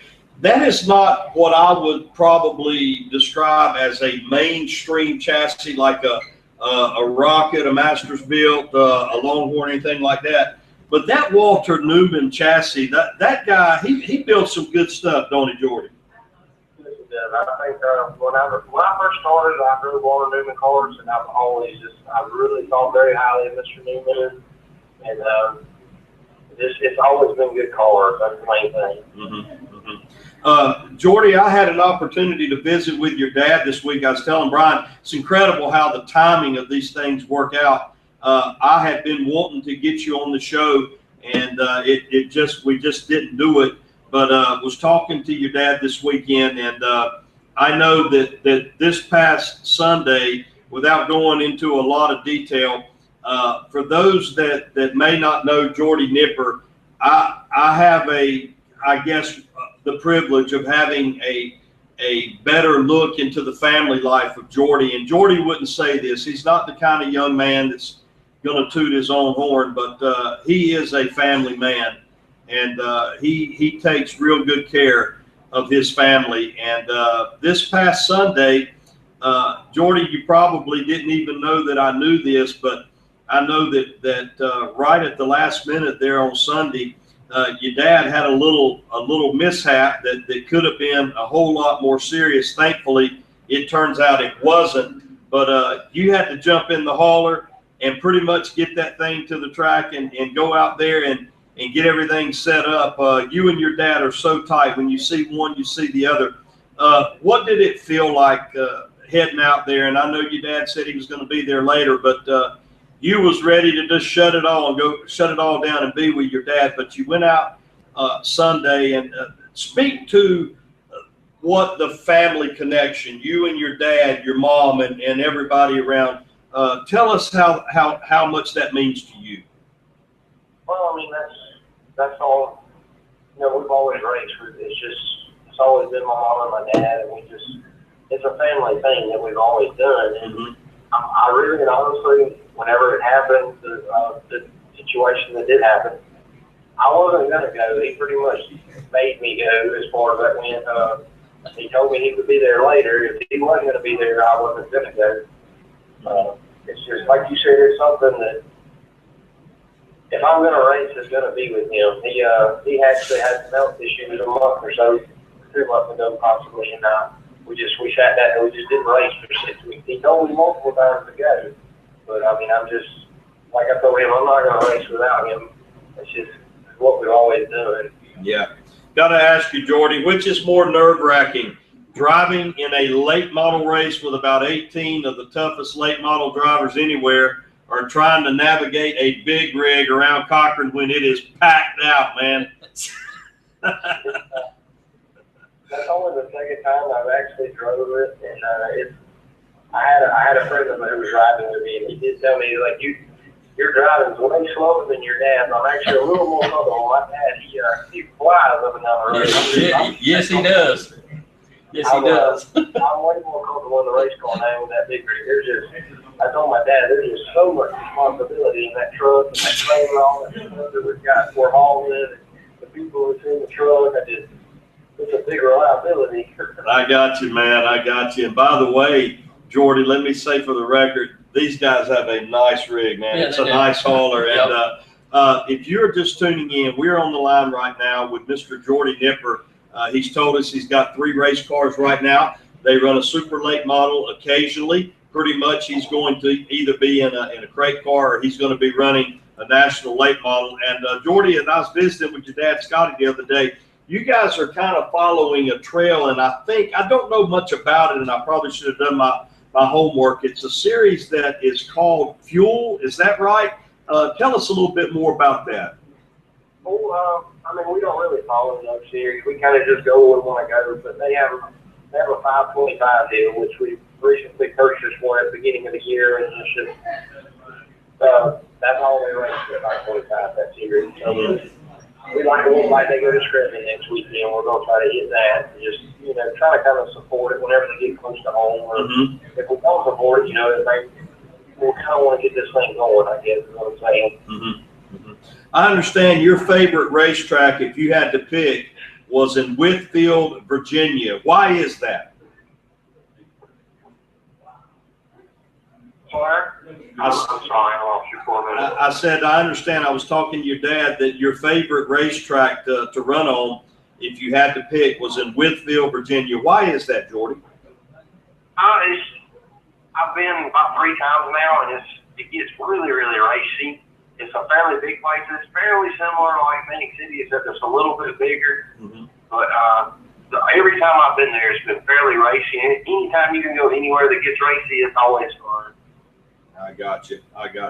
Well, Jordy, I know that like anyone else that we talk to, I know that it takes a lot of help, and you guys, y'all are in it for real. And anybody that has seen Jordy Nipper race, you know that this young man is a threat. They don't just show up to ride; they show up to win, and he has a track record to prove that. I know that there's a lot of support that goes along with that, and we want to give you an opportunity to thank those that help you out right now, Jordy. Yes, sir. First off, I've got to thank my mom and my dad. They're the main supporters of my dad's business, and my mom does my decals. Also, I got to thank my wife. She puts up with a lot, dealing with me not being home at night lots of times, working on that thing, and being gone on the weekends. Also, I got a good friend I consider to be my brother, Billy Denton. He helps me out at the shop, getting the cars prepared. I'm M&S Concrete, Mr. Stewart. He's helped me out in the past a good bit, and Central Fence Company, Mr. Dixie in Waynesboro. It's a family friend thing. They're a family just like we are, and they're just real good friends with us. So that's really about it. Like I said, my mom and my dad. My dad, he spends a lot of money on me. Yeah. Well, Jordy, I can tell you, man, as somebody that knows your family is extremely proud of you, son. You've represented yourself and them well, and I believe that your grandfather, Mr. Don, I believe that if there was ever anybody in this world other than the Lord Jesus Christ that I believe that he thinks could walk on water, it would be you, Jordy. He really loves you, man, and everything that you do to help not only them but the rest of your family out, I know that it is a huge deal, and I really appreciate you taking time to join us tonight. Scotty and Wanda, great people. Scotty Nipper, pretty much a legend in racing. And, Scotty is all in, man. He's just right there every single time. And, Jordy, you have absolutely nailed this interview. I really do appreciate you calling in. Is there any parting words before we let you go, buddy? No, sir. Thank y'all for having me. And if anybody needs a muffler, come see us at Scotty's Muffler, please. Scotty's Muffler Breaks over on Sterling Drive in Macon, Georgia. Real quick, Jordy, where are you guys going to be running at this weekend? Where do you plan to run? I won't take this weekend off. Matter of fact, I just got one. I had to wash 2 cars, and I just got one of them done today. So I'm real far behind. So we're just going to sit this weekend out. We had originally planned to go to Hartwell.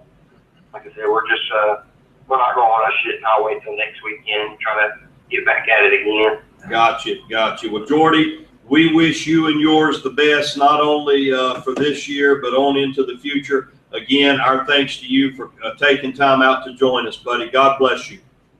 Yes, sir. Thank y'all. All right. Thank you, buddy. Jordy Nipper, the driver of the 1N. What a great young man. I want to say something. He just brought up something. A lot of people don't know this. Maybe some people have seen it. They've been around towns and they see a team unload and wash a car off. Folks, when he's talking about it took him a day to wash a car, he's not joking. I raced a late model for 2 or 3 years and all. it's a job. Yeah, It is literally a task. It's nasty, it's dirty, but you got to wash it to find out what's tore up, what you might have bent, and that's how you find it. You got to get the dirt off of it, and you almost have to completely take the body off of it. And it's a laborious task. If folks ever want to see, you got a guy that's nearby. You know what day he washes it on? Just go over and hang out with him a minute or two. He'll say, "Huh, that ain't from me." Funny you say that, because when we were setting the interview up tonight, Scotty and I talked about it, and Scotty left me a message. Pastor Todd called me when you can. He said, "When is the interview going to be? Because Jordy's going to have a pressure washer running. He's probably not going to hear the phone ring." Guys, we're going to keep moving on. Fresh off of a huge win in the All-Star Stock Car Series. I don't have his number. You don't? Oh, man. I'm waiting for him to call in. Okay. We're hoping that Michael Davis, Michael, if you're watching, or anybody that is connected to Michael, we want to talk to you, and hopefully we can do that. Dale, let's see if we can flip-flop this thing. Can we get Eric Gano on real quick? And what we'll do is we'll just try to swap them out. Thank you for tuning in to the Deep Dixie Racing Report. Pastor Todd Sharon, your host, along with Brian Hester, our producer, Dale Hall. We appreciate everybody that has supported us. We thank you for your input, your questions, and comments. We are real serious about this show, and we've got a lot of healthy response, and we try to bring you the best interviews, the best guests possible. And we do have some exciting ideas that we're going to try to implement into the future. Technology and funding and things like that, it takes a little while to make it happen, but we do appreciate you. Our thanks again to Mike Hurd, 5-Star Hyundai of Warner Robins, Bill Cheek, and our friends at Heartland EMS, and of course our friends here at the Rescue Smokehouse Grill, Raymond and Amy Poor. Good food. We've talked about it, bragged about it, and it's true. Come on out and visit them Saturday night, 7 until 10. Going to be a DJ, a lot of food, fun, and fellowship. Come on out. They're going to be introducing some seafood, catfish plates, and fried shrimp coming up Saturday. You need a Facebook, see if somebody sent it to you. Hello. Hello, Eric. Speaking. Pastor Todd Sharon, Deep Dixie Racing Report. How are you, my friend? I am living the dream. How are you guys doing? We're doing great, man. Eric, I want to say thank you. You took time to come up to the tower the other night at Cochran just to say hi. And you know how it is, man. Things are pretty crazy. Didn't have a lot of time to visit, but I do remember you coming, buddy. Thanks for the gesture. I appreciate it. Oh, this is not a problem at all, man. I love what you do. I love the Deep Dixie. I just love our little racing community, man. That's what I'm here for. Perfect, man. Perfect. Listen, Eric, Dale told me tonight that there's some breaking news. We had you on a few weeks back, and the lion's share of our comments and discussion were regarding sprint car racing, and you were talking to us about a plan, an affordable plan, how people could go sprint car racing. And obviously the fact that we're talking again tonight, there has been some movement on that front. Tell us a little bit about what's going on, buddy. Yeah, just a quick review for the people listening. We talked about really what I've been watching. This plan has been in my mind for almost 2 years, and I started watching a track up in Canada and connected with them.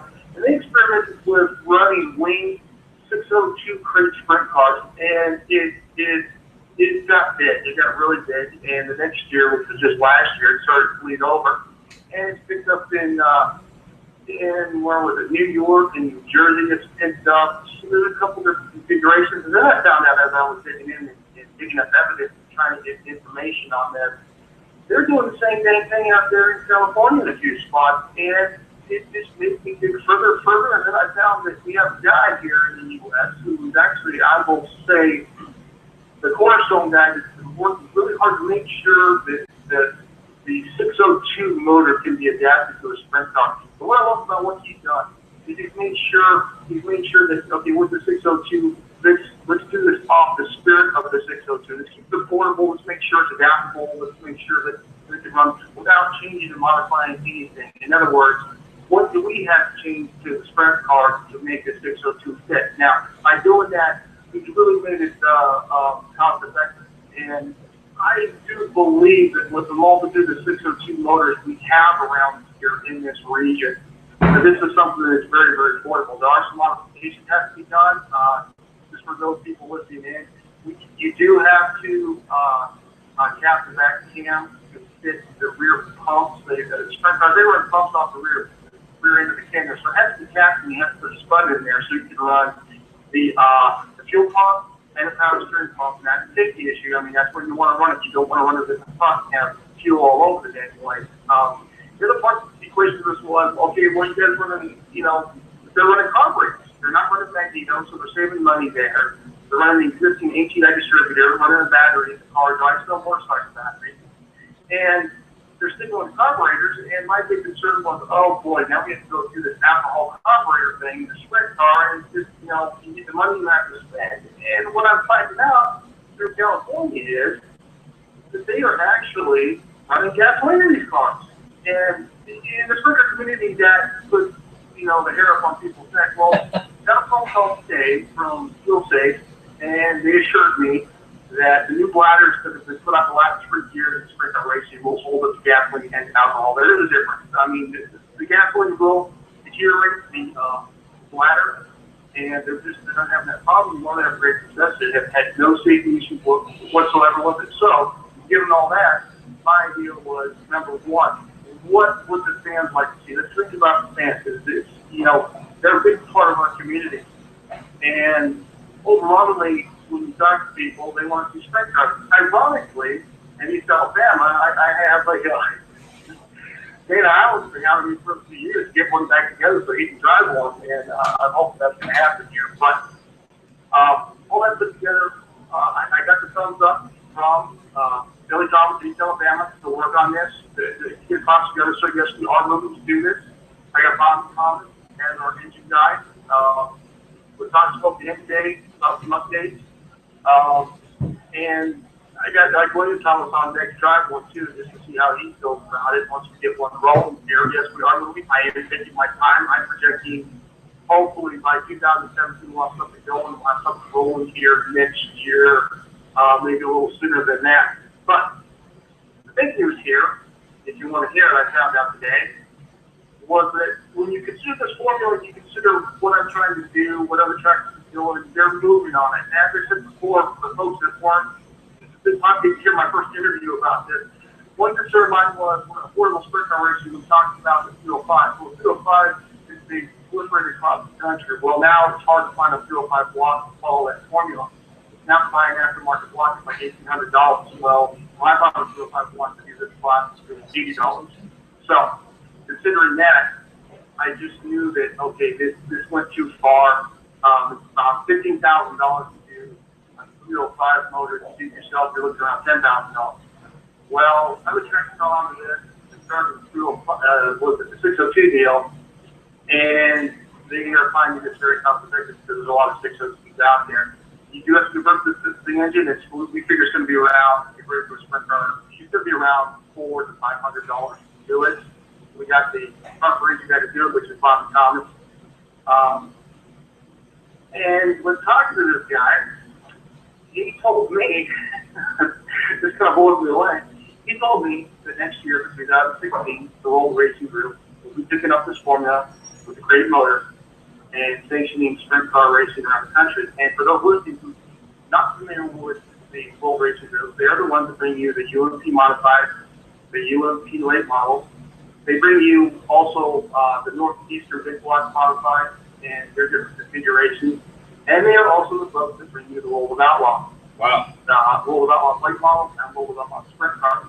So, for some folks out there that thought maybe I'm a little bit crazy about this, trying this, I don't think I was. I'm not saying I proved anybody wrong, but what I'm saying is what's being noticed here is that affordable sprint car racing, it was talked about before, bringing in the sanctioned money, how much money it costs. Now a track can do it, they can afford to pay the drivers. The drivers can afford to do it all around. It is affordable. I am telling you, if you have an existing 602, you can do this and get a car on the track for less than $6,000. Wow, that is incredible. And if you're just tuning in, we're on the line right now with Mr. Eric Gano.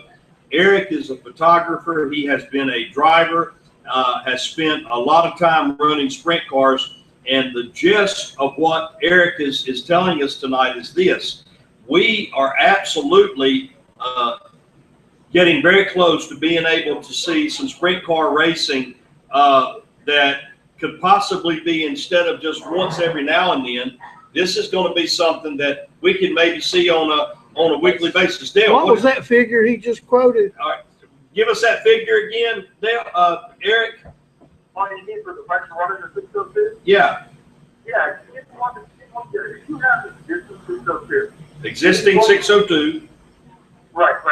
And you know, this is what modifies the motor. This is what's going and finding a good rolling chassis.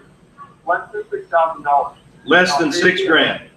Less than $6 grand. Yeah. That's in the price of building a bomber car. Yeah, basically a price of a bomber car. And one thing real quick, Eric, you said a minute ago that it has been approved that the fuel can be regular gasoline versus alcohol. Now, my question is this: does that mean that you can stop at your local Shell station and get the highest octane and put it in that car and you're ready to go, or what does that mean?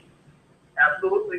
You just said it right there. And that's the idea. You kind of think about that. Think about stopping to get fuel. Well, you know, you're going to stop and pick up some candy bars, pick up some water, and fill up your jugs with pump gas and run it. Because, you know, that's what the 602 is designed for. You know, they recommend 93 octane. Well, why should we really change that? Right. You know, and that's one thing I researched extensively, and I'm not going to lie to you on a few things, sprint car stuff.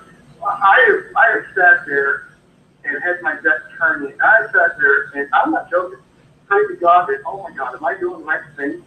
You know, am I doing the right thing? I'm so concerned about safety. Yeah, I want to do sprint car racing, you know, and I was so concerned about that. And the other part I sat there and just prayed to God, why am I trying? Why am I so compelled?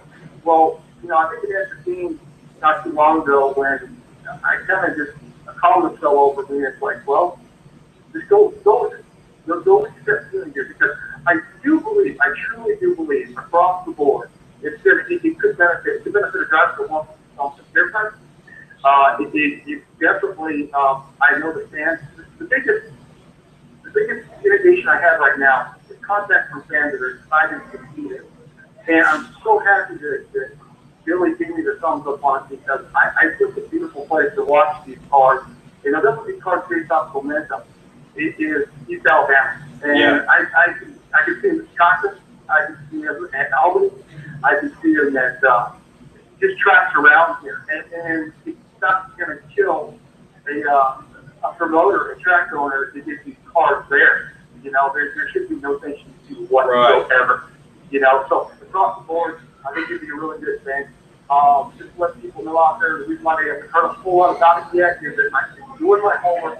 I'm making sure that we have resources that we can go to, and the response I'm getting around the country from guys from Richmond, Pennsylvania, Jacksonville, I'm just getting such a positive response, because they understand what I'm doing, they understand this region, they understand what we have at hand, and they are there to help. Very good, Eric. I think Brian Hester, my partner here, he's got a question for you.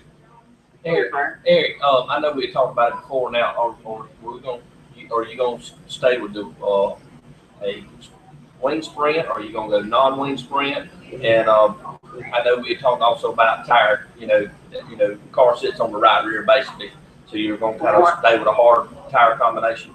Yeah, actually, what we would go with is I think I'm still going to go with the 305 right there, your tire. It is a harder compound. It's going to help bring the car. You got to understand, a sprint car is just nothing but brute strength. Right. And when you see the roll of outlaws and you see that, like the Dominic that guy, you know, those engines are spitting out over 900 horsepower. Yeah. And a 1,300-pound car. So they're going to chew out tires. Well, we're not going to really have that problem. And the good thing is the 305 tire is $110. Your Webster, you're looking about the same. Your front tires, you're looking at probably less than $100 too. That's a big concern of mine too, because when I look back at the recent 90s, there was a time where we spent $20,000 in one season on good damn tires. Yeah. And we worked them off. You know, we worked them off left and right. I mean, you needed to do that to be competitive. And I want to make sure that guys have something that they can be competitive. They don't have to mortgage the house. You know, it just, I think that this could really be a good thing. I'm going to march off on. Yeah. Right, And right. You said Wayne or is Wayne or non-Wayne sprint now? For right now, it's been Wayne. And I think people like that too. And Eric, we got about a minute left, but just to recap, I'm thinking just in my simple mathematic mind here, if you're talking about racing alcohol fuel versus pump gas, you're talking about fuel that could go up as high as what, $10 a gallon, or $8 to $10 a gallon versus $2.50, $3 wherever you're at. So automatically, the money you're saving right there, that basically is going to buy you that tire. But Eric, we have another guest that is we've got to get to before the end of the show.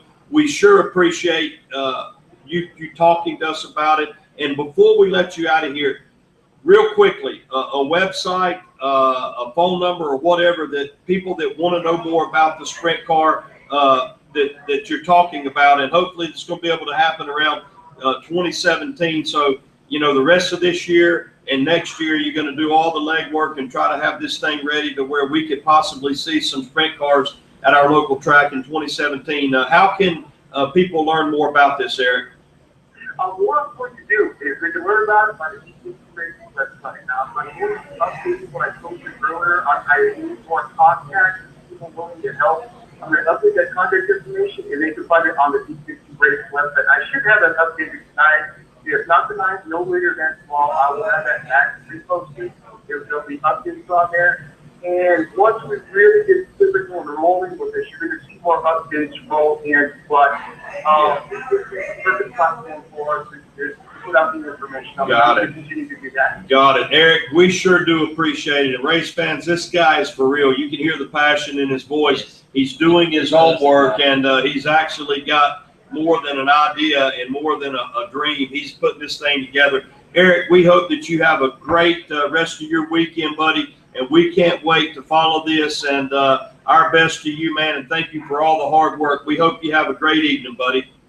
You too, guys. God bless you all, and God bless all our listeners and followers, man. You can't do this without us, man. Thank you very much. All right, that's Mr. Eric Gano, and as he mentioned, you'll be able to find out more. The Dixie Racing.com website. He's going to be keeping information coming about those of you that want to get into an affordable way to run a sprint car, basically for about the cost of a bomber driver. Got my interest. I like that too. Absolutely, man. I can't wait. I really hope that gains some traction. You got to realize, 602 black. Yeah. Michael, Pastor Todd Sharon, Deep Dixie Racing Report. How are you, buddy? I'm doing fine, sir. How are you? We're doing good, man. We're glad that we were able to get a hold of you. We were afraid there for a minute that we'd done talked it up, man, and we're not even going to be able to make the connection. But right to it, Michael, you have really been the guy to beat this year in the All-Star Stock Car Series. Our congratulations to you and the entire team for a big win at Cochran on Saturday night. And Michael, from the broadcasting booth up there, I got to tell you, man, you made it look easy. I don't remember not one time that you were seriously challenged. I got to ask you, there was more left in that car if you needed it, wasn't it? You'll have to answer that question.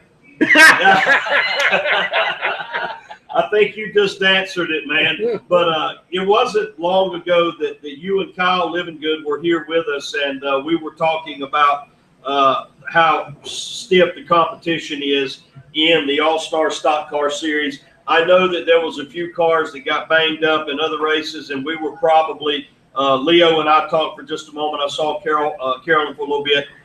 There might have been as many as 10 cars that would have been there without some damage to them. But you absolutely, you laid down a dominating performance. What do you think it was, man? Can you attribute it to that warm-up race a few weeks back, or you guys just did your homework? What was the key to the success? I think it had a lot to do with the Cochran experience. I think a lot of the guys wasn't expecting what they got in qualifying. And it always makes a big difference when you can start up front and, run your line. Especially, when the track gets slick, you can get out front and just get smooth and make your laps, and everybody else is having to race each other. Right.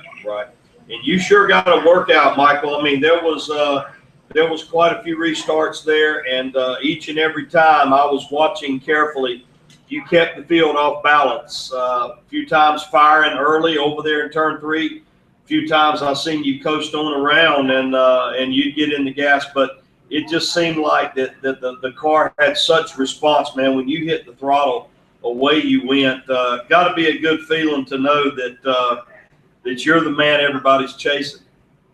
It's a good feeling, but it puts a lot of pressure. Puts a lot of pressure on you. That was probably one of my most pressure races, just because you was at home, and and everybody's trying to pump you up, saying you're expected to win. They're trying to get in your head. So there was a lot of pressure on that race, actually. So. Yeah. You know what? I have noticed a lot of times in racing, the home track jinx.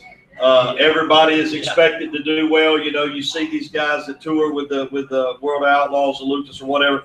They go to their home track, and like Michael said, it's expected to be a shoe-in, but more times than not, it don't work out. Well, Michael understands a lot of times guys like that, they'll shoot themselves in the foot. They won't do what they normally do, and that's what Michael does. He knows the track. He knows how it's going to be, so he just, they got probably a basic setup, and they know it's going to work right there, and they can tune from that and where the track is. Yeah, and Michael, I got to ask you, Brian and I have mentioned this several times.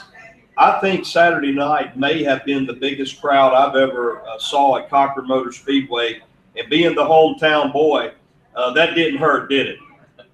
No, it felt pretty good. I ain't gonna lie with you. I was pretty pumped up there at the end when that transmission or whatever it was exploded in 3 or 4. I knew that was it.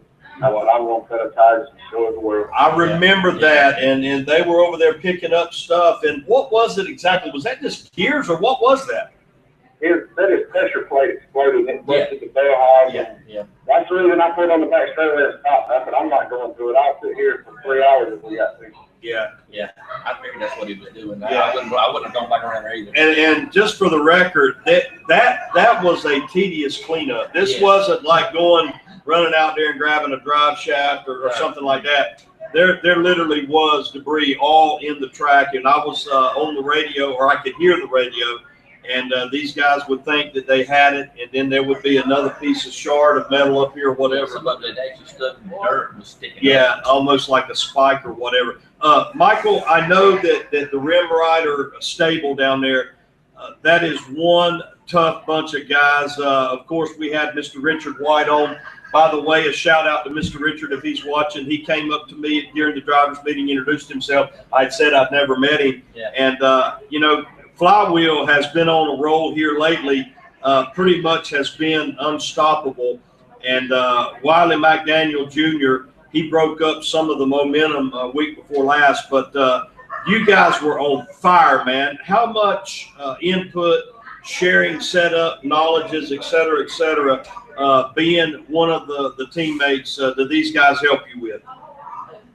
Oh, I mean, me and Jason got the exact same setup under our 2 metric cars. The one he's running in pure stock and the one I'm running in the All-Star Series. I mean, we share everything with each other. Speaking of Richard, I mean, that horsepower didn't hurt nothing. Yeah. So it helped a lot. Very good. Michael, I know that in just a few short weeks, if I'm not mistaken, I guess it'll be, 2 weeks from this weekend, you guys are going to come right back to Cochran.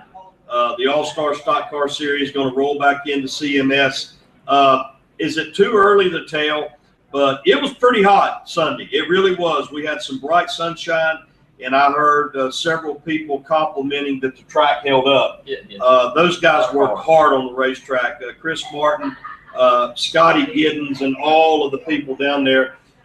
If you had to say right now, comparing apples to apples, do you think the setup that you had this past weekend, is that going to be a good starting point 2 weeks from now? Yeah, we got the same setup we get every racetrack with. I mean, then you just baseline off of it. Cochran's one of them racetracks, man. Like I told all them guys, said, you can race Cochran 30 times, and 25 of the 30 times it's going to be a different surface. You just got to be able to, you got to have a setup that you can change, and you got to adapt as a driver. I mean, you just got to go with it, not how it goes. It changes a lot. Well, you know, Michael, I know I haven't actually saw the standings, but I've got to think that right now you're out front in the points. Is that right? Yeah, I think I got like an 18-point lead right now or something. Okay, Dale's shaking his head, and so that sounds right. Before we let you get out of here, Mike, well, we've talked about Rim Rider, Jason Flywheel Floyd. Pretty much everybody knows Jason and Lance and those guys. Of course, Extreme Racing Engines, Mr. Richard White. But I know there's other people, including family and people that turn wrenches and people that just give moral support. Before we let you get out of here, I want to give you a chance to thank those people that help you out. Yeah, I got a lot of them. I want to thank Justin Tyner, who actually owns the car. He's from Brunswick, Georgia. Him and DNT Recovery. And then actually left from Nate Hunter. And that whole Nate Hunter crew, they always come up. We got a race. Man, they're a big help at the racetrack. Chad Collins, I call him my car chief. He's there all during the week when we get ready for the races. And, you know, I can do other stuff. He does all the sludge work. He don't care. He changes gears. He does all the dirty work. And it means a lot when you got a true friend, someone there that'll help you with all that. I got to thank Cadwell Furniture. They help us out a lot. And Cuts and Cuties, Dave Cochran, East Rock, and Amber, and all the ladies down there. They helped us out. And Chappie and Brady Photography was here in Eastman, and MW Enterprises. That was a sponsor I was able to pick up actually when I won the race in North Florida. So he was a guy there that was watching, and he came up and we talked, and I was actually able to pick him up as a sponsor. So I want to thank him. Mm-hmm. Well, Michael, I got to ask you, man, and I'm dead serious about this. How did you get the name Cosmo? What does that mean? Richard, I can't tell you that. Hey, I got a new name for you. How about this? Front Row Cosmo. How about that? I'll take care of it. I can't tell the preacher. Cosmo. It was just a nickname. It really, we used to play cards at work all the time on our lunch breaks and stuff. And an old man gave me that nickname about 15 years ago. So I got you, man. It kind of stuck, and it's been there ever since. I got you, man. I know there's more to it than that. Give me a G-rated version. I want the whole story, dude. Michael, I got to ask you, I know that the next All-Star race, I guess, is going to be back at Cochran. Are y'all planning on racing anywhere between now and then, or are you just going to kind of stick close to the house and be ready for that next race? Yeah, we're going to run the 6th Street car in summer in Cochran and get it ready.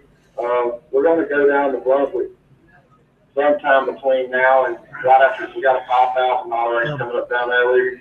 You're going to them guys' home turf, so we want to go down there and try to figure out, make sure we're at least can stay on the same straightaway with them. So. I got you, man. Well, Michael, man, we really appreciate you calling in tonight. That was a great win, a good-looking race car. I think that car has a different look than any other car out there. And there was some sharp cars, but I know that some of the top guns in the All-Star Series, there was times that Chancey was up there making a run. Living Good was there. Brian Wooten was there up in the mix a time or two. But you absolutely was the man of the hour. And we sure do congratulate you and the whole team. And we appreciate you joining us, man. Hopefully we'll be able to do this again real soon, buddy. Thank you, man. Thanks, Leah and Kevin, for a great series that we can race in and have a good time. And I appreciate all you guys. All right. Michael, you have a good one, buddy, and God bless you. That is Mr. Michael Davis, the winner of the All-Star Stock Car Series. And, guys, we are just about to shut it down, but there's a couple things I know that Brian wants to mention. All right, correlate back to last week, and I was talking about 2 or 3 big races. You had the Old Man's Garage, Spring Nationals, running at Boyd's, Dixie, and Rome. Boyd's Friday night. Kid I've been talking about so long, Donald McIntosh. He pulls off a win there and makes probably the last 2 out of 3 or 4 or 5 times he's been there. He's got 2 wins, big wins. Does it again Saturday night at Dixie, pretty much his home track. And then Casey Roberts was the winner at Rome Sunday night. And also, folks, we don't need to forget about it. Bubba Raceway Park tomorrow night. Yeah, absolutely. Heading that way. Yeah. Dale's already said he's heading that way. Free stands admission. Well, 3 for $5 on the hot dogs. Right. You can take a truckload, 18-wheeler load of folks. All your friends you've ever talked about and told about racing, you want to take them, you couldn't afford to take them. Now you can. Take them to the racetrack. You can feed them a bucket full of hot dogs for less than $6 or $7, and have you a good time. They're gonna have everything on the schedule tomorrow night. Yeah, so be some good racing. I tell you, man, Scotty McAllister and the folks down there at Bubba Raceway Park. This is, to this day, I have never seen an act of generosity like this. I mean, not only do you get in free, but you can eat pretty much next to nothing. And you're talking about somebody that wants to give back to the community. And to all of our friends down there in Ocala, man, we appreciate you. Hats off to you. And I'm giving you fair warning. Diamond Dale Hall is heading your way. So you may want to grab some extra hot dogs. Yes. All right, I think that's going to do it for another night here. We're gonna start calling him the Destroyer. We're gonna find out how many dogs you eat, Dale, and you may go. Be like going to Richmond, huh? That's right. That's right. Guys, it has been a great show. It really has. It went by just like that. Our thanks to Josh Cox, Dana Eiland, Jordy Nipper, Michael Davis, and Mr. Eric Gano. What a great time we've had. We hope that you enjoy it as much as we do. Again, our sponsors, 5 Star Hyundai of Warner Robins, Mr. Mike Hurd, and that award-winning staff up there. Go check them out. Mr. Bill Cheek and our friends at Heartland EMS down in Cochran, Georgia. We couldn't do it without them. We appreciate everything that you do.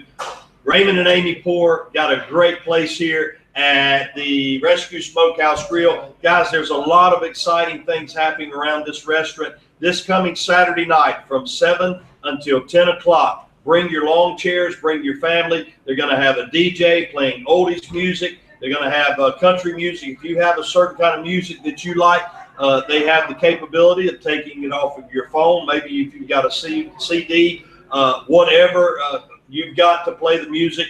Bring it on out here. They're going to be introducing some exciting new additions to the menu, some seafood. We're going to have catfish plates, fried shrimp, and I believe there's going to be more. That's going to become a Saturday night thing, Brian. We may have to figure out how to get down here and still make it to the racetrack. They are racing in Albany this weekend. Cochran taking the week off. I think East Alabama going to be running. If you want to come over here and grab you some supper as the crow flies and through the river, over the woods, through the river, what is it, an hour from Albany to It's here? probably less than an hour from here any day. Yeah, probably less than an hour. Come on over here to Raymond and Amy's place, exit 75. Eat you a good supper. For those of you that want to take in some racing, less than an hour away, Ben Sumner, the Southern Thunder late model, is going to be doing it all over again over at Albany. Everybody else, hang out here, enjoy some music and some good food. As always, we start the Deep Dixie Racing Report out in prayer, and we're going to end it in prayer. So right now, we're going to stand, and we're going to ask everybody, wherever you're at, if you'll pause for just a moment, and we are going to go to the good Lord in prayer. Shall we pray? Father, once again, we thank you for life, health, and strength. We thank you for the death of Jesus Christ, the only begotten Son of God, who shed his blood on Calvary's cross for our salvation. Lord, we thank you for so many friends and this wonderful racing family. There's going to be dust-ups, there's going to be disagreements, and there may even be fist fights along the way. But when it comes down to it, these people will step up. They'll help each other. They will care for each other. We've seen it time and time again. You know who's struggling the most, those that are sick, those that are recovering from injuries, those that are fighting battles that have nothing to do with physical problems, but just have other challenges in their life. I pray that you'll help those people, Lord. Give them strength and encouragement and relief. We pray for all of our racers this weekend, all over the world, all over our country, and all over our general area. Give everybody a safe night. Protect our drivers as well as the track officials that are real close to the action. Give everybody a safe trip to and from whatever track they attend. And Lord, our soldiers, our servicemen and women all over this world, as well as their families, we ask for comfort for those people serving us and for their families that miss them so terribly tonight. We ask, as always, that you bring them home safely and bring them home soon. Lord, if there's anybody that's not saved, and I'm cutting right to the chase, there's anybody watching this show tonight that's not saved, that hasn't given their life to you, time is short. This world cannot keep going like it is. I pray that they will bend their knee, Lord, confess with their mouth and believe in their heart that you have raised Jesus Christ from the dead.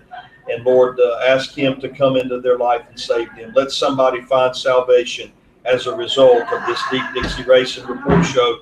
If we never say another word about a race, if somebody can be saved as a result of this, then it will certainly be mission accomplished. We thank you for another chance to do it. Keep us until we gather again, which will be next Thursday night, if it be your will.